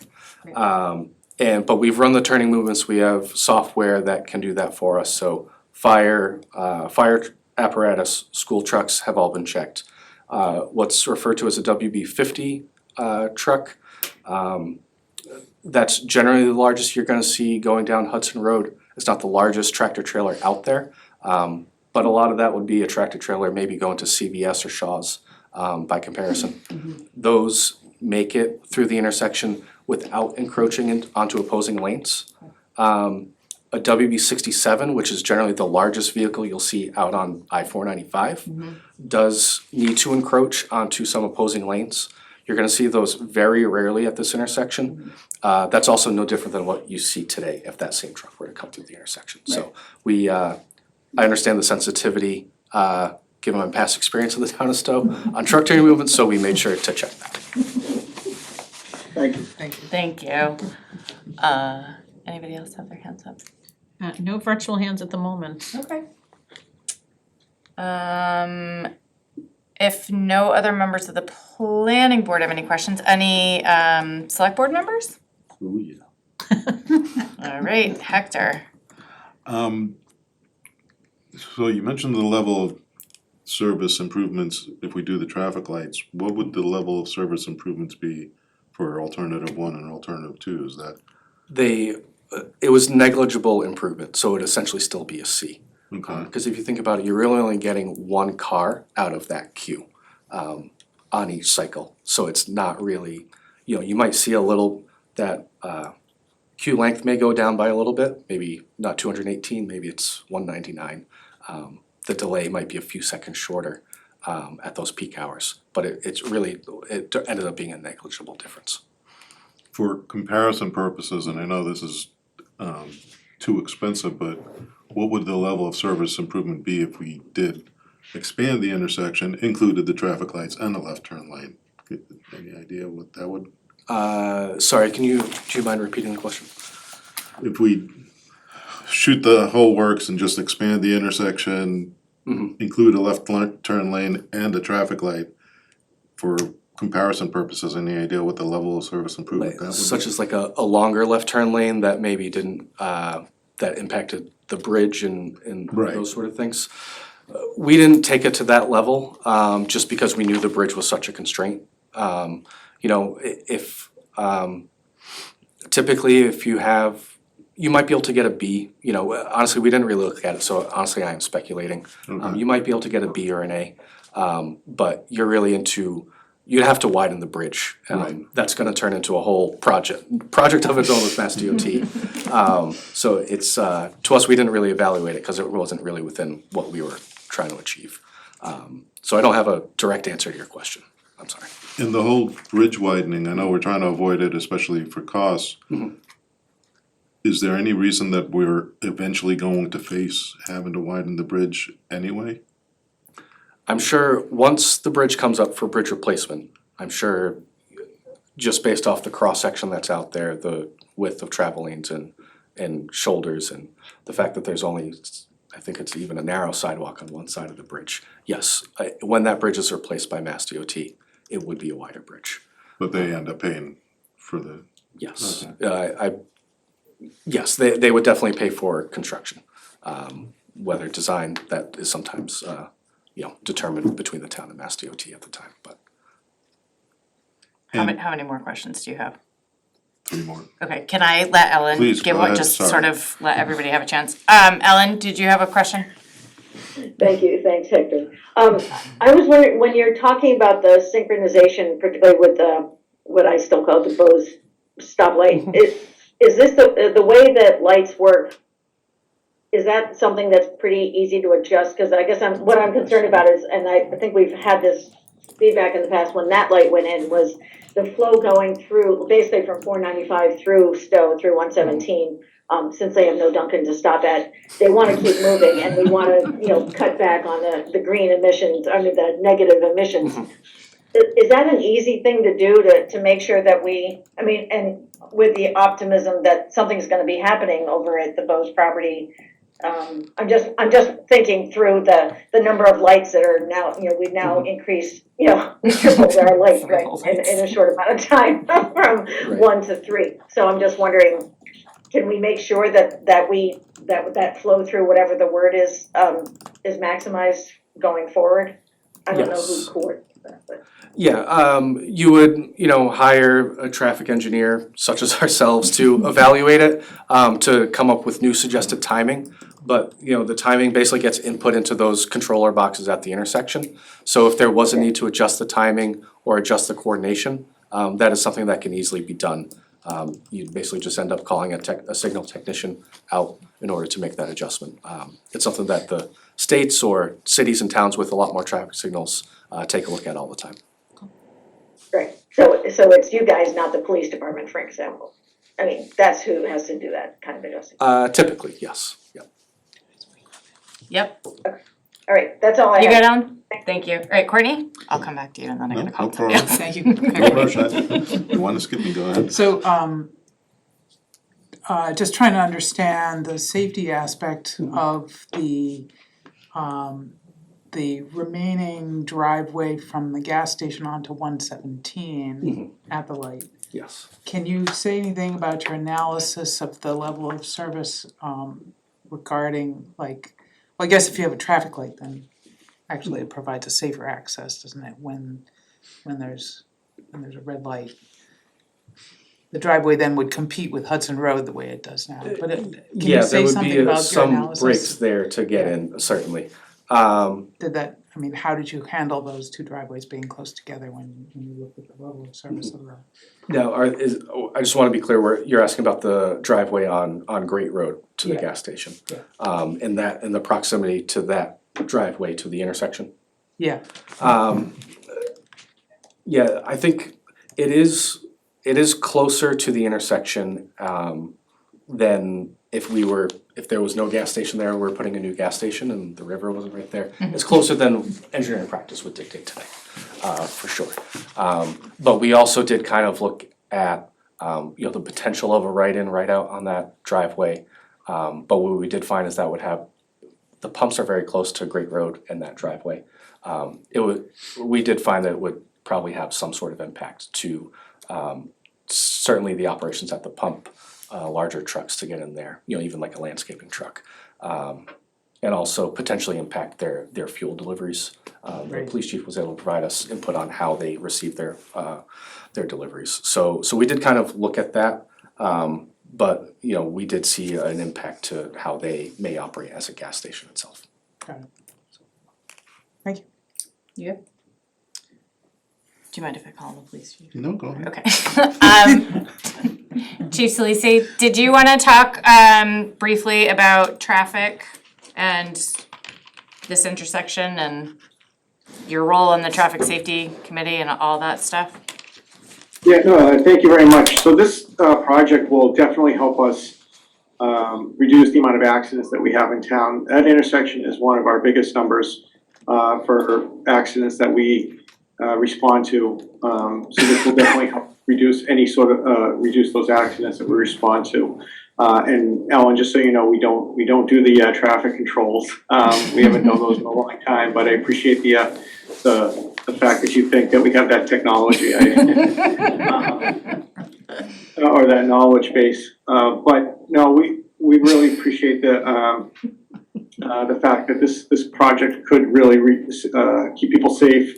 And not only that, but, reduce the amount of time that we're spending out there, because once there's an accident that we respond to, that's gonna back up traffic for, I've seen traffic from the accident at Hudson Road back up all the way to Gleasondale, because we just can't move the cars. So if we can prevent accidents, keep people safe, make sure people don't get hurt, I think it's a definite way to go.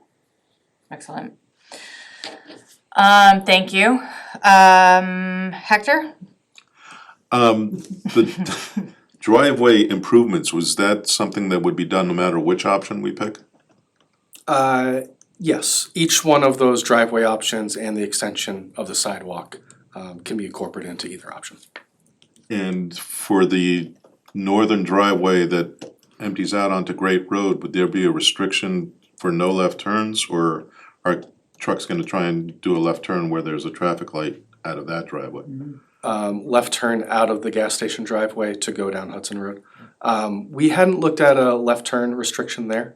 That is something we could possibly look into though. Can I clarify? I think he meant left turn onto Great Road. Oh, left turn onto Great Road. From the gas? From the Yeah. gas From the station. gas station, okay. Yeah, cause that's Again, part of the hairy stuff that I see is Right. somebody trying to turn left and another person on Hudson Road trying to turn left and people Right. coming. we did look at an island there to make it right in, right out. But that was what I was explaining earlier, it really wasn't gonna, it would really have an impact to the operations. One thing we could look at is maybe, probably working with them on a no left turn restriction, which would really just be a sign. It's, if people don't follow it, it does turn into more of an enforcement issue.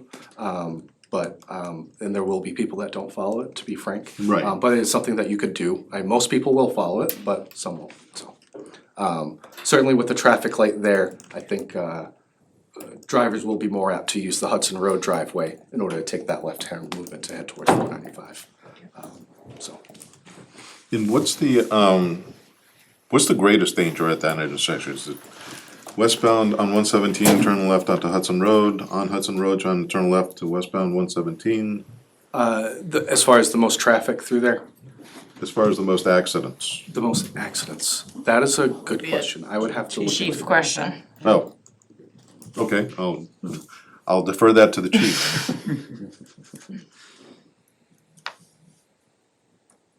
So, most of the accidents we're seeing is the left-hand turn coming from, traveling westbound. Turning, left, going westbound onto Hudson Road from Great Road. So A few people stop there, and then people not expecting people to turn, and then doing a rear end. That's why we have the signs up in place now. Actually, if you saw the signs, if you were traveling westbound on Great Road, you'll see a sign that expect cars turning left with a warning light now. So that was a traffic safety advisory committee, short-term, small amount of money solution to try to help keep that intersection safer. So people would be warned that, hey, someone's turning left up ahead. So that's the biggest, one of the bigger issues.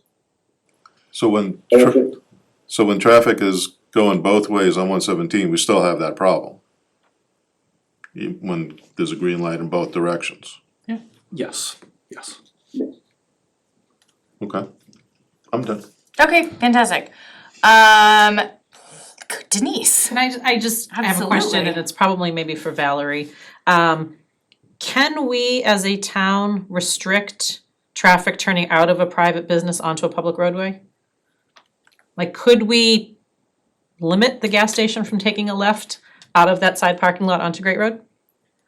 I'm not sure exactly what the police powers might be to do that. I know that from, I'll have the chief respond to that. But from the planning board's perspective, that would be something that could be either negotiated with a property owner or altered at the time that they look to modify their existing special permit.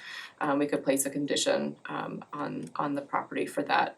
But to just without their agreement, and I'm not sure what our ability would be to do that. So we currently have those signs in the lower village, right now coming out of 148 Great Road, the old Family Federal, so that, you know, we could do that, and it would be a traffic rule in order for the select board to approve a regulation saying no pulling out of a, you know, no left turn. So that would be a traffic rule where we would be able to enforce. Okay. And those were Now, supported by the. again, though, that, you know, with any enforcement signs, you know, if we're not there and people do it, they're gonna do it. So. Yeah. Can I just ask Valerie to repeat what she just said?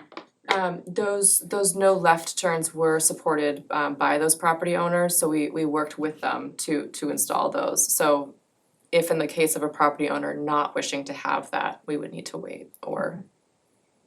Yeah, have that the was, chief- that was yeah. through a special permit process. Okay. I'm gonna I see a couple of questions. I have one question in the audience. So I'll take a couple more questions and then, but before that, Valerie, can you just quickly, for everyone's understanding, what are the goals for this evening? The goals are, I know, but do you wanna just say what they are briefly? Yes, well, I mean, first off, this is the first time that we're, you know, coming to a public meeting and describing this project. So just for board members and residents to understand what we're working on these days. But also hoping to kind of come to some sort of consensus on what the best alternative would be of those three design options. So that then we can continue to work on the feedback we've heard tonight, get some answers to any questions that were left unanswered, and have our consultants move forward to the 25% design phase. Okay, fantastic. So with that in mind, I do see a couple of people. Sharon, I'm not Sharon, not Sharon. Carol, I'm gonna call on you. Did you still have a question? Yeah, I do. Okay.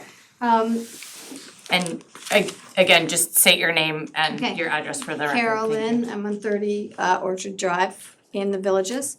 And turning out of Orchard Drive onto 117 is already rather hazardous during rush hour. And my question is, have you evaluated what will happen if cars are backed up at a stoplight, trying to turn out? Now you have a blind turn because those cars will block your visibility, you know, of whether you can make that turn or what cars are coming. So have you evaluated that process? Because that is a major outage for the Villages. And going to the stoplight by Bose, depending on what happens at Bose, would not be a very viable option for us, because then you're asking us to get stuck in traffic on that to get out of our neighborhood. So I'm just wondering if you have evaluated the ability to take a left-hand turn out of Villages when cars are backed up there because of the stoplight. I mean, I'm pro stoplight because it sounds like a safer issue, but now I'm worried, are you going to prevent us from taking a left, in which case we have to somehow take a right and do a U-turn somewhere and come back, which is not gonna be good for the Villages.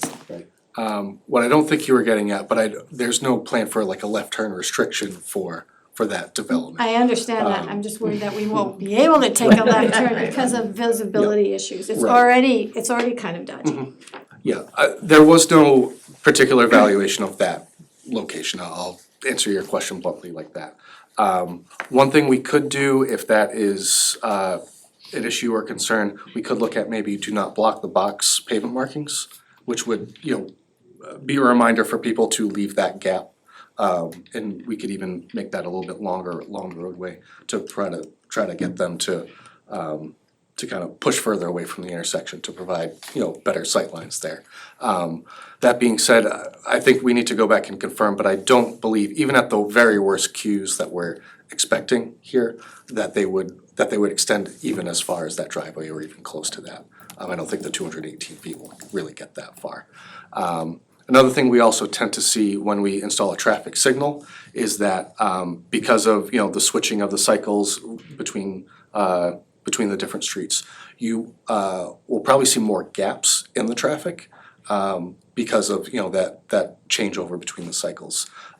So there may be even a little bit of an improvement on being able to get a gap there where right now people are just coming through the Great Road intersection all the way through. without any really gaps, cause I think the harvest signal is, I think, green most of the time. And then the next signal down is basically here at Town Hall. Right. And that's pretty far away, so Right, you right. lose the gaps. But that don't enter the block issue, I think would help. But You'd be surprised, it does not. One in front of there, I'm not, There's one right out here. I believe you that you say that the cars won't come up to the driveway, but if they're lined up and stopped, I do think it would make it very difficult to take a left there, to make sure that that's a left you can take. So I just ask that maybe the town look into that and just make sure that that's not going to kill us villagers. Yes. All right, I see Bill Byron has his hand raised, so again, Bill, I'll just, even though I acknowledge you, say your name and your address for the record. We'll unmute you. I sent him the request. Okay, There he goes.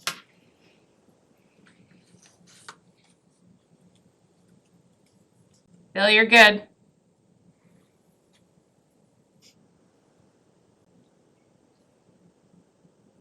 No, we can't hear you. Mhm.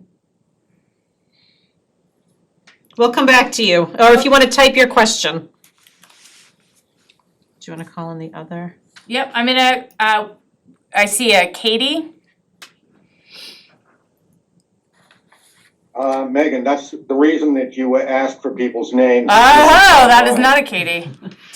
Right. Tom Ryan, 453 Great Road. One of the things, based on everything I've heard so far, and I obviously don't have the same safety data that Chief Solisi has, but I've been driving that intersection every day for the last 22 years at peak hours. I don't think that, I think it's a bad idea to put a stoplight there. Every morning, I let a couple cars out onto 117. People are mostly courteous there, and it sounds like there are still gonna be people blocking 117. They can't get around there. I think it's a huge waste of money. I wasn't even in favor of the little island that's there 25 years ago, so. But that's my 2 cents worth that I really, unless, I can be shown that there is a huge safety issue, like with multiple fatalities over the last few years, and that a traffic light would actually fix it. I'm not in favor of spending $750,000 to solve a problem that I don't actually see exists, but that's just me. Thanks, Tom, and when it gets brought to town meeting, then you certainly will be able to do that at that point. I certainly will. Certainly will. Thank you. And I see Debbie Woods. And then, Bill has a type. Yeah, I'll oh, take Bill, Bill's. yeah, and then Bill, we'll come back to your question in a second. Oh, he was. Oh. So I guess my question or concern is, I heard the chief say that the main spot or the main reason there's accidents on what's at that intersection is going west on 117, turning left on Hudson Road. And this is the solution that is being recommended is the one solution that will not facilitate that. It's still gonna be kind of wait your turn. So my question is, if the left-hand turn is the -- reason for accidents, and we're not going to have that, how many less accidents are we really going to have? And are we setting up, will it be even worse? Because now you've got the green light, people coming faster, people going through a green light, not necessarily letting that person go through. So I was disappointed to hear that there was no left turn. But now, if that's the main reason, and we're not going to have it, are we going to decrease or even increase accidents? So that's my concern. All right. Do you wanna take Bill's question? Can you read it to? Yes, he only posted it here, so. Oh, okay, thank you. So actually, I can't actually read it, if the light at Bose is on demand, trip light coming out, how do you sync it with the new light? Okay, so we would install what's called a GPS clock in both traffic controllers. Okay. So, and he's correct, it is basically on demand. What that would do is provide the ability, if there was more development at the Bose light, if that was no longer on demand and it was on a typical normal cycle, that equipment would all be in place and ready in order for those to be totally synchronized up. So it wouldn't prevent the Bose light from, wouldn't allow the traffic out of Harvest to come out while traffic's coming out of Hudson? Or hold the traffic at Harvest from coming out until traffic's coming out of Hudson? Right, it would basically, it kind of syncs up the cycles in order to allow the most traffic through, essentially. Okay. And essentially what it would do is when there is a red light on at Harvest, that would also sync up with when there's a green light at Harvest, it would also, you could time it so that way it syncs up with the green light for Hudson. Okay. Anyone else? Bill Yes? gave us an okay. Okay, perfect. Thanks, Bill. Appreciate it. And then one quick thing is that David Gray had put in an FYI about the public water well in the middle of Lions Field, which is no construction equipment can run within 100 feet. 100 feet of that well based on state regulations, which would be another issue if we went with, I'm projecting here, but if we went with option 1 or 2. That would be another issue? Leave all options stayed out of the wellhead Okay. protection zone. Perfect. It pretty much comes up to the right-of-way line, if I recall. Okay. And Laurie has her hand up. Yeah, Lori, yep. Can I ask a quick clarification question? Just around the left-hand turn there. I know we won't have the lane, but will we stagger so that one side has green before the other to allow left? And so it does improve left It does. turns Mhm. because of the stagger. So I just wanted to put that out there. Okay. For confirmation as well as clarification. That is correct. Perfect. Also, the light is, just revisiting, the reason we are looking at this is because we know there's gonna be significantly increased traffic at Right. this intersection. All right. So I think the chief wants to follow up on some of the comments made. Absolutely. So unfortunately, we can't look at what near misses are. And we see that all the time at that intersection. As well as exactly what the board just stated about the increased traffic that's gonna go in. We have 2 major developments coming in, and that roadway is gonna be heavily used. So I'd like to say, people are courteous in letting people out. That's not what they're supposed to do, but they're supposed to follow the rules of the road and turn when they're supposed to. And some people expect cars to be let out, and some people don't. What we're supposed to do is follow the rules of the road and follow the traffic signals, and that's what's gonna go in place there, or would be in place if this passes. I would like to see a turn lane as well. I don't. Oh, you froze. Uh-oh. What's that? You froze You for a minute froze for a there. second. You wanted to see a turn lane? Of course I did. I would. No, that was my thought, is also the turn lane, but I understand the cons that go along with it, the added increased cost, once you start bringing the bridge involved, that makes it, adds a giant cost to it, and takes a lot of it out of our control, because Mass DOT goes into it. So, what the third alternative is going to be better than what, nothing there at all. So that's my additional comments. Thank you, Chief.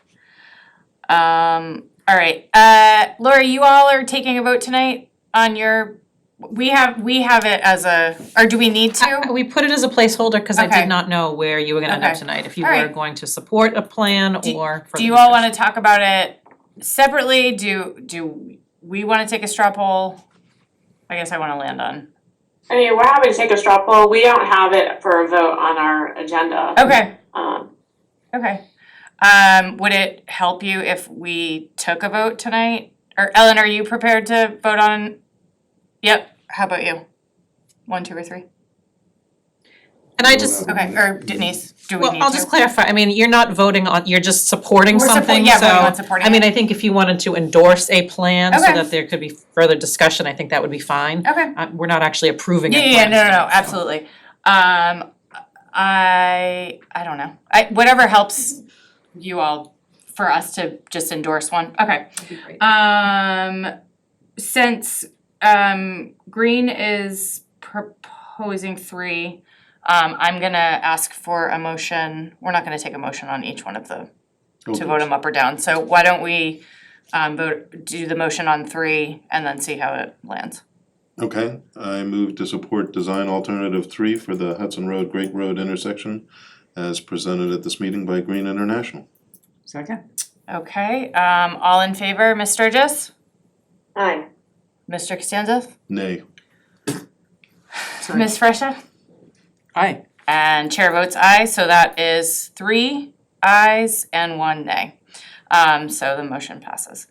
Excellent, thank you. All right, I appreciate it. Thank you. Planning board is gonna hang out for a bit more because we're gonna discuss. Lori, why don't you, since you all gave us the information in our packet, do you wanna just kick it off? Sure. Okay. Hold on 1 second, let me get to it. Yep. Do you wanna just give a Alright, moment? I know Oh, yeah. because we have limited time, we wanted to really Yeah, just focus hang on, Lori, hang on 1 quick second. I'm just gonna let everybody leave the room, that's leaving the room so that we're not. Thank you guys for your Thank you excellent all work so and your much, this is presentation. great, I Thank you so appreciate it. Yep, thank you. Thanks for letting me Bye, ask the question. thank you, I appreciate it, thank you, it was a great question. Come sit with you. Alrighty. Okay, we're good now, Alright, thanks. so I know staff provided you a memo, Yep. really to try to have some transparency and inform you of what our current work plan priorities were. Great. But then we specifically wanted to call out some of the upcoming zoning amendment changes that had been communicated to us before that select board wanted to be more informed, more involved, and so there are some big ones coming up for this town warrant. One is around the Lower Village Business District, which we can talk about, probably spend most of the time talking about. There are a few others. The one for the AAN Neighborhood Overlay District is really, I guess I would say the other 2 are, or 3, are really sort of house cleaning or housekeeping as far as I'm concerned, meaning we're trying to get things in sync that are out of sync. So those, I'm hoping we don't have to spend a lot of time on tonight, but the anticipated Lower Village Business District zoning changes are extensive. This is something that's been in the work for years, and this is kind of the the result of that. Mhm. We're going to start holding. We're going to start with a forum to all boards and committees to go through that in detail. Frankly, it's a lot to go through here quickly. But the idea is, with all the analysis that's been done over the years on what the vision is and what we're trying to get to and what we're trying to influence new development to be, we've taken a comprehensive look at all of the bylaws in the Lower Village District, and then have proposed changes that will basically achieve those goals. And so again, I know there's a link here. There's going to be a forum of all boards and committees that we'll start with, and then many public forums prior to the town meeting. So just wanted to make everyone aware of that. And Valerie, not sure if you want to call out anything specific that I didn't mention? Sure, yeah, it is pretty sweeping changes to the zoning. So looking at new dimensional regulations, allowance of mixed use development, and a lot of design and architectural standards in there. So it is a hefty piece of zoning. It's very exciting, and it's definitely in line with the work that the planning board has done over the last decade or so. So we're looking forward to presenting that more fully. That's excellent.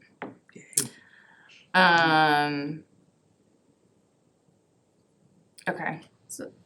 I guess from there, I just see if, based on the memo about our work plan and the various areas of zoning, proposed zoning changes coming, again, we'll have many more discussions about the lower village, but just to see if there's any high level questions from the select board on, you know, everything we have going on. No, I feel it, I don't feel like any of this is stuff that we have not been aware of, which I think is fantastic. And I think it's in, all of it is in keeping with sort of, I don't know, the transparency of just making sure that like everyone's sort of aware of what is happening, and this is great. 'Cause obviously you all are, these are the things that like we need to know about. I know how much you all do on top of this, like this is sort of a bite out, but no, this is great. I guess the one thing I would say about the lower village proposed zoning changes is, you know, it's a lot to take in, and it's certainly going to be a lot to take in for members of the public who really aren't familiar, haven't necessarily been involved or been following. Right. And so we will be focused on outreach as a result of that. Great. I had a question about the wireless service facility overlay district. If you want to, can you speak to that? If you want to speak to that, just because I know, I'm just interested to hear if you can speak to that, because I know it's been an issue. Yeah, hold on. Let me refresh my memory. Sorry. I can take that Do you one want too to? if you want me, Lori. Yeah, go ahead. Sure. So the planning board has essentially they're entertaining a request from Verizon to include a site on the south course of Stow Acres within the wireless overlay district. That's kind of prompted a wider review of the bylaw in general and the zoning district as a whole. Okay.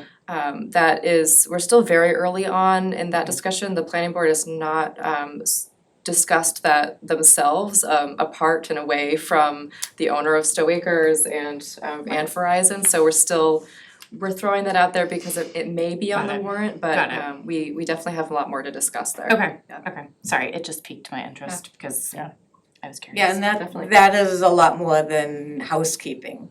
It's gonna That take a one lot. is. Oh, That's yeah, true. yeah, for sure. Right. That is true on that one, but I would say that there's a lot more discussion to be had. I don't think, regardless of what got discussed amongst the owners and Verizon, it's way out of range of our existing bylaw, and so I wouldn't Okay, think on us just being like, yeah, let's just add it, got it. without a lot more discussion. Got it. Well, it's good to know. Did anyone have any questions? As I'm following on through. No. Do you have questions? Ellen, did you have anything? No? And then, so the only other thing was the comprehensive plan timeline and responsibilities. So we did get the memo. Ellen, did you see the memo from Denise? Okay. And so I gotta pull that up separately. Did you all wanna talk about that? Okay. So, great. So this is accordance with the bylaw, I mean, the town charter right now is you all asking for fantastic. And so happy to get it started. I just wanna see, oh, we don't have anything on here. Okay, so do you want to talk about the memo first, Lori, or does any? I think that, pretty. based on the approach that the planning board has talked about in terms of the update to the comprehensive plan, first off, it's been many, many years, and we're certainly out of the charter timeline in terms of how often we're supposed to be looking at it. So with that, we do think we're gonna have to do, I guess, an overhaul of update. And with that, we wanted to start with outreach to really establish, I guess, the framework around that. And so, we worked with I'm sorry, Valerie, I don't remember the name of the group in terms of the engagement plan. The Jedi group, it's a subgroup of NASJA. Okay. Right, so we've gotten, some guidelines from them or recommendations on engagement methodology or approaches. And so we did want to start with that before anybody really starts reworking the plan. And so because we wanted to start with outreach, we thought the sooner we have a subcommittee for them to be involved, the better. We don't want to do outreach and then have someone sort of come in at that. We'd rather have them at the beginning. Okay. Denise, housekeeping. In order to have us, what do we need to do in order to make this be able to move forward? Well, We don't have a. So you would, you could just decide to post the vacancies for the committee, and then we Okay. would get it out there. And, most of the positions come from boards. Okay. I think it's only two, right? Two at-large members, the rest are Yep. board and committees. So we could Okay. post the two at-large and put a notice out to the respective committees Okay. and solicit applications. You don't need a vote from us to do that? No. You can just say to do it. All right, great. Fantastic. So let's get the ball rolling on that because it's time to update that document. I'm pretty sure I remember going into the first meeting that I ever went into for planning board, like holding it and saying to Jesse, why is this not, like, what is happening here? Why hasn't this been updated? So I'm personally thrilled that this is moving in that direction. All right, cool. Is there anything else that we needed to go over tonight in this joint boards meeting? Lori, anybody I don't else? think so. Valerie, did we? I think we that cover covers it, everything? yeah, unless there's any additional questions about what we've, put forward or. No, what this we're was doing. great. No, I'm that's great. always glad to see green here. They're great, so that was fantastic. Denise? Can I just add something? So before you all arrived, we talked very briefly about EDIC. So the board would like to have EDIC in and talk about goals before we post for vacancies. So I will be reaching out to Tom tomorrow to schedule them for an upcoming meeting. So just so you're aware of where we are in that process. Thank you. Yep. Great. And then we'll get the ball rolling on that one too. And so if I can again, sorry, Yeah. so either Lori or Valerie, if you have any suggestions for goals that you would like the select board to consider as part of that discussion, feel free to send them my way and I can consolidate them for their packet. Perfect, Okay. thank you. Yep, great. All right, Thank and with that, And I'm thrilled to see you guys more often than I remember in previous select board history that I experienced. all right, well, I'm sure you all have to go back to your meeting, so thank you Thank you so for much for coming coming. and we will continue you. ours, so. Great, thanks. Thanks, guys, have a good night. Thank you. Bye. All right, I see Mrs. Farris here, because we've got a great, exciting thing happening next, which is to execute the deed acceptance and retained rights agreement for the Stow Acres North Course. All right, hold on, I gotta reopen my agenda package. So while you're doing that, Sorry, I was like, I you can say am what you pleased need to report that both the Recreation Commission and Conservation Commission met prior to our meeting. Both boards voted to approve and sign the deeds. So we are all good with those two committees, and now it is up to you to formally do the same. Alrighty, does anyone wanna say anything before we take a motion? Let's go. Ellen? You wanna talk about it? You wanna talk about it again? Would you like to give a presentation about what we're doing here tonight? I do not need to. No? Once again, I forget. Alright, It's been a actually, long I would like a road. map, it's been a very long road and we're about to end it right here, so on that. It's super exciting. It is very I'm exciting. sorry Super. to make fun of it, cause it really is. No, it is incredibly exciting. I will say, I was sitting home at Zoom and I said, I just need to go.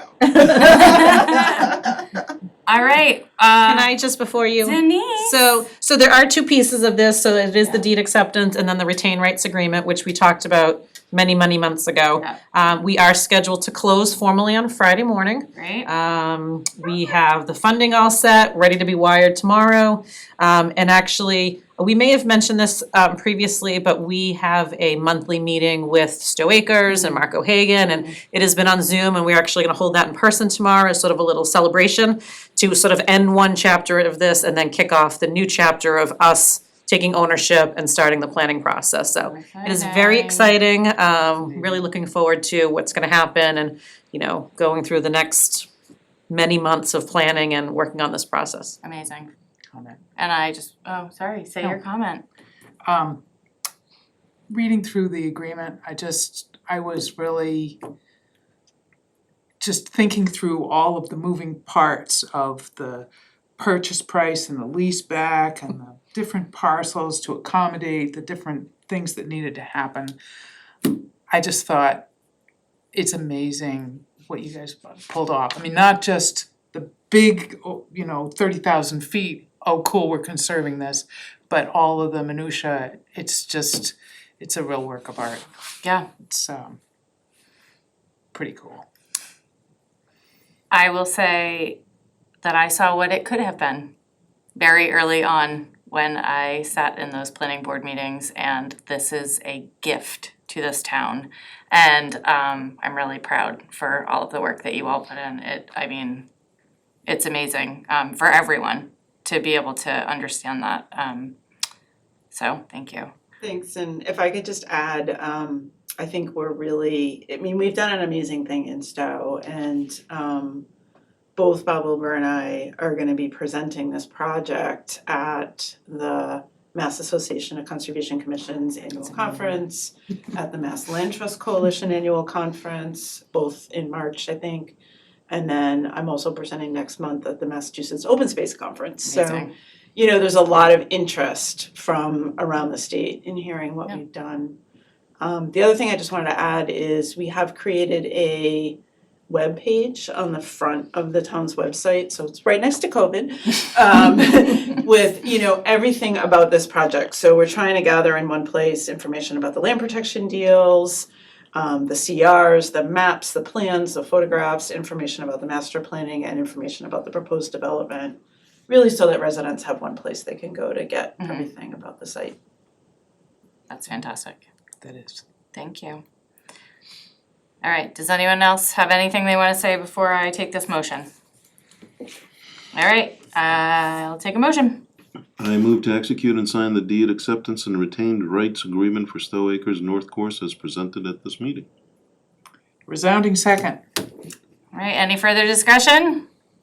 All in favor, Ms. Sturgis? Aye. Mr. Costanzas? Aye. Ms. Fresha? And chair votes aye, that is unanimous. Do you want us to sign it in front of you? Do you wanna wait till the end of the meeting? That's up to Denise. Okay. No, we'll sign it at the end of the meeting. All right, congratulations. Thank you. All right, and since we're just signing all the things tonight, we've got a deed acceptance for 40 Great Road, which is colloquially known as the fish lot.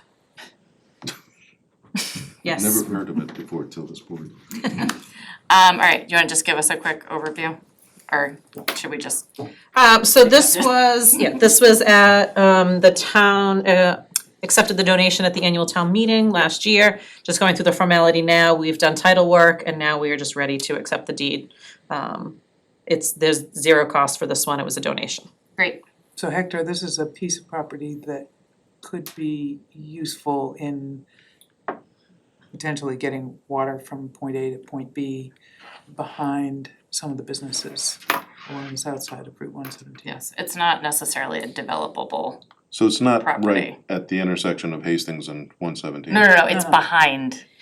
It runs along from like Stow House of Pizza down. To like the gas station, right? Yeah, it's a possible water source if we were to look at a future water supply for that area. Or it's just accessible land abutting town forest and other conservation land. Yeah, it's a decent. All right, so I will take a motion. I move to execute and sign the deed acceptance for 0 Great Road as presented at this meeting. Second. All right, all in favor? Ms. Sturgis. Aye. Mr. Costanza. Aye. Ms. Fresha. Aye. And chair votes aye, and that was unanimous. You wanna talk to us about PFAS, Ms.? So this is just a standard, although I will say I was interviewed today by an NPR affiliate on PFAS and Stow, so watch for that. So this is the note that was done. We have at 2 town meetings allocated funding. The first one was in 2020 for $250,000. The second one was annual town meeting. 2020 was the first one, 2021, I think it was $175,000. And then since then, we have allocated ARPA funds. Okay. So this is the note that we took out on the first 2 batches of money. We've paid down $85,000 this year. We rolled over the note just to get us a few more years of paying that down. Okay. At some point, I'm waiting right now on an upcoming budget for the next fiscal year. I'm fairly confident that with the funding that's already been appropriated and the funding for through ARPA, we will have taken care of all of the treatment at the residential properties. And then the next step down the road, it's sort of step 5 in the process, is working with DEP to figure out how, when, and what it will go into if we have to actually remediate the site itself. That will come with a much larger cost when we actually figure out what is needed to do there. But right now, we're still dealing with the treatments and the reporting. So hopefully the money we've already allocated will carry us through until we're ready for the next phase. But I am expecting a budget from our site professionals to let us know if we will need additional funding. So that's sort of the short of this. This is for the, sorry. I'll wait for questions. No, This is for the residential and not for the town building and the central water system? So no, the town building is under different articles that were appropriated at town meeting because we need to deal with our filtration system, which is also in the works. But this is as a result of the contamination that's been assigned to us by DEP for the former fire station. Okay. So because the town caused the contamination, according to DEP, we need to treat the affected homes in an area. So we have installed, so the way it works currently, the threshold in Massachusetts under DEP is 20 parts per trillion for PFAS. So everyone 20 parts per trillion and over, we are working on installing a point of entry system, a POET system. So as the water goes into their house, it's treated. That's what the funding that we've appropriated so far has been covering. In addition to, we're providing bottled water for anyone over with any reading at all. We've offered it. And then we're gonna start getting into point of use systems. So for readings that are have a reading and under 20, we're looking at a point of use, which would be installing like a little filter right at your sink versus as it comes into the house. One of the concerns we have is the EPA, the current federal threshold for PFAS is 70 parts per trillion, and they are planning to lower it. What they're gonna lower that to is an unknown. The belief is it's going to be below the 20. which will then make us have to go out and reevaluate the homes above whatever their new threshold is, which is why if we do the point of use systems on those smaller instances, we may be fine, but we're waiting to see. Just as a point of note that I find interesting, the threshold for bottled water in this country is 11 parts per trillion of PFAS. So if they drop that threshold to 10 or 5, then all bottled water companies are gonna have to change their treatment. So we are waiting to see, we were expecting the EPA number to come out by December 31st and have it go into comment period. We have not seen it yet. Once it goes through comment period and the EPA approves it, it will then go to the states and then the DEP would have to accept it. So we have a little leeway, but we have been planning on some number lower than 20. So even though we thought we might be done, we may have another round of treatments that we need to do whenever we get the final EPA number. And then we still have to deal with the central, that the library and the church and everybody is on. Yes, so that is, because that is our public water supply here. And the issue that we have, yes, it's the filtration system, but that is in process. The second phase of that is the actual water mains need to be replaced. As you know, we keep bursting water mains in this loop. So I know Frank has submitted a capital request for this upcoming year to address that. Right. So I have one more question on just that whole remediation. So if the EPA lowers the threshold below the 20 parts per trillion that we're currently working with, can those POET systems have a different filter, or do they have to have some, or they like start over? No, so the true POET systems, the goal is an undetectable level. So they are right now checking those, I think it's every 8 months they're checking the filters and making sure that the levels are undetectable. So the POET should be fine. It's whether or not the DEP will allow us to continue to use a point of use for those smaller values, or if we would have to convert those to a true POET system. Which is higher And just so you're aware, the difference is it's like about $2,200 for a point of use, and it's about $5,000 for a POET system. Got it, so it's almost more than double. Thank you. You're welcome. All right, I'm gonna take a motion on this bond anticipation. I move to authorize and sign the bond anticipation note renewal for PFAS as presented at this meeting. Second? All in favor, Ms. Sturgis, Aye. Mr. Costanzas, Aye. Ms. Fresha, Aye. and Chair votes aye, that is unanimous. All right, we got some donations that we have to accept, for the fire department, the police department, and for animal control from residents. We don't need to go through the specifics of this, so I'm just gonna ask for a cool. motion. I move to accept the following donations: for the fire department, $550, for the police department, $500, for animal control, $1,000. Second?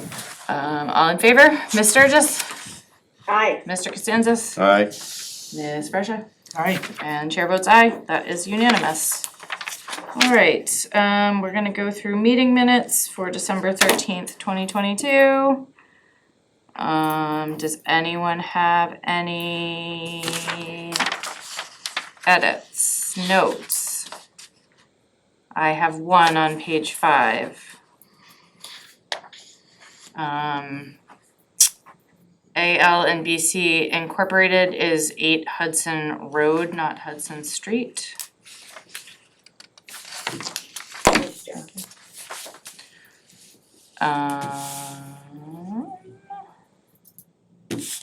You have any? Oh, you want me to sign? I do not. Okay. Hector? I've got nothing. Ellen?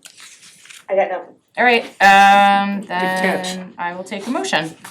I move to accept the meeting minutes of the December 13th, 2022 meeting as, with amendments. Second? All in favor, Ms. Sturgis, Aye. Mr. Costanzas, Aye. Ms. Fresha, Aye. and the chair votes aye, that is unanimous. Does anyone have questions on correspondence? I will say right now, I know that we received a letter from Mr. James. I believe we addressed it. There will be a meeting, a special select board meeting on the 31st, and any questions prior to that point. Oh, sorry, I have to sign everything. And I looked at it and I noted. Yeah, any questions prior to that should be directed to the select board office, and we will, yeah. And so we will put that out in when we Yes, advertise for it. yes, It'll absolutely. articulate that. Yep, yep. That we would appreciate questions in advance so that the engineers have time to plan accordingly. Yep. Did any board members have any other questions about correspondence? Just thank you to Denise for following up on both the Great Road Fuels and the Yes. Stowaway.